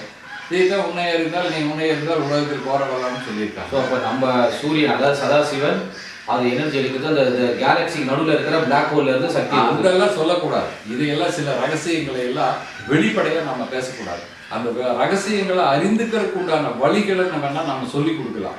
அவங்களுக்கு விதிப்பெயர்றது அதை அவங்க அறிஞ்சிட்டு போட்டு உணர்ந்துட்டு போகுது. அதை உணர்ந்தவங்க யாருமே தவறான சிந்தனைக்கு போகணும். சயின்டிஸ்ட்கள கூட பிளாக் ஹோல் இல்லை, இன்னைக்கு வரைக்கும் இல்லையே, முடியலாமா? உண்மை முடியல, இன்னைக்கு வரைக்கும் முடியல. நான் சொல்றது நியூட்ரான், புரோட்டான், எலக்ட்ரான் ஒரு ஏட்டம். இந்த ஏட்டம் எப்படி கிரியேட் ஆகுதுன்னு மட்டும் நமக்கு தெரியாது. ஆனால் ஏட்டம்குள்ள என்ன இருக்குன்னு மட்டும் தெரியும். ஆமாம், நீங்கள் இந்த உள்ள போய் பார்த்தீங்கன்னா இந்த உடம்புக்கு நீங்கள் கொடுக்கறது என்ன, ஒரு ரூபாய் எண்ணம் தானே. அது பிளட்டாக கன்வெர்ட் பண்ணி ஸ்பேம்ங்கிற ஒரு ஏட்டம் கிரியேட் பண்ணுது இல்லையா? அப்போ இது பாடிக்குள்ள தான் நடக்குது. இதுதான் உன்னையா இருந்தால் நீ உன்னையா இருந்தால் உலகத்தில் போராடலாம்னு பாடினாங்க. அப்போ நமக்குள்ளே என்ன நடக்குதுன்னு தெளிவாக தெரிஞ்சிட்டோம்னா இயற்கையினோட ரகசியம்ங்கிற அந்த பிரம்மங்கிற ஒன்று நமக்கு கிடைக்குமா, கிடைக்காதா? அப்ப அதுக்குண்டான முயற்சிகளும் வழிகளும் நான் சொல்லித்தரேன். நீங்க போங்க, உங்களுக்கு கிடைச்சா நீங்க அனுபவிங்க. ஸோ பேசிக்கலா நீங்க என்ன சொல்றீங்கன்னா, இந்த பிரபஞ்சத்தோட சயின்ஸ் நம்ம உடம்புக்குள்ளேயும் இருக்கு. இதுதான் சயின்ஸ். இதுக்குள்ள என்ன நடக்குதுன்னு தெரிஞ்சா இது ஒரு அறிவியல். அதுக்குள்ள என்ன நடக்குதுன்னு தெரிஞ்சீங்கன்னா அது ஒரு அறிவியல். உன்ன இதை அறிஞ்சிட்டு இல்லைன்னா அதை அறிஞ்சு. இது வரைக்கும் நாம் கொடுத்த எபிசோடுகளை பார்த்துட்டு மக்கள் நிறைய சந்தேகங்கள் கேட்டதா சொன்னீங்க. இப்போ இது வரைக்கும் இருக்கிற நீங்கள் கேட்ட சந்தேகங்களுக்கு நான் அறிவியல் ரீதியாகவும் விஞ்ஞான ரீதியாகவும் சித்தர்கள் ரீதியாகவும் தெளிவுபட கொடுத்துட்டேன். இன்னும் இது மாதிரி வருங்காலங்களில் இன்னும் யாராருக்கு என்னென்ன சந்தேகங்கள் இருக்குது இதையெல்லாம் வந்து கேட்குற போதெல்லாம் எழுதி திரும்ப எங்கிட்ட கேட்டு சரியான பதில் வந்து வர்ற எபிசோடுகளில் அவங்களுக்காக அவங்க வாழ்க்கைக்கு அவங்கள உரிய முறையில் வச்சுக்கிறதுக்கு வாழ்க்கையை செம்மையுற நடத்துறதுக்கு இன்னும் தேவையான முயற்சிகளை நீங்களே எடுங்க. சித்தர்கள் அருளால அவங்க என்னென்ன எனக்கு கொடுத்துருக்காங்களோ அதையும் மக்கள் இடத்துல கொடுக்கறதுக்கு நான் ரொம்ப பிரியப்படுறேன், பெருமைப்படுறேன். அதனால யார் என்ன வேணாலும் கேளுங்க. அடுத்த எபிசோடில் சந்திக்கும் போது நேயர்கள் அனைவருக்கும் சித்தர்கள் தாழ் போற்றி என்னுடைய அன்பு கரைந்த வணக்கங்களை தெரிவித்துக் கொள்கிறேன். நன்றி, வணக்கம்.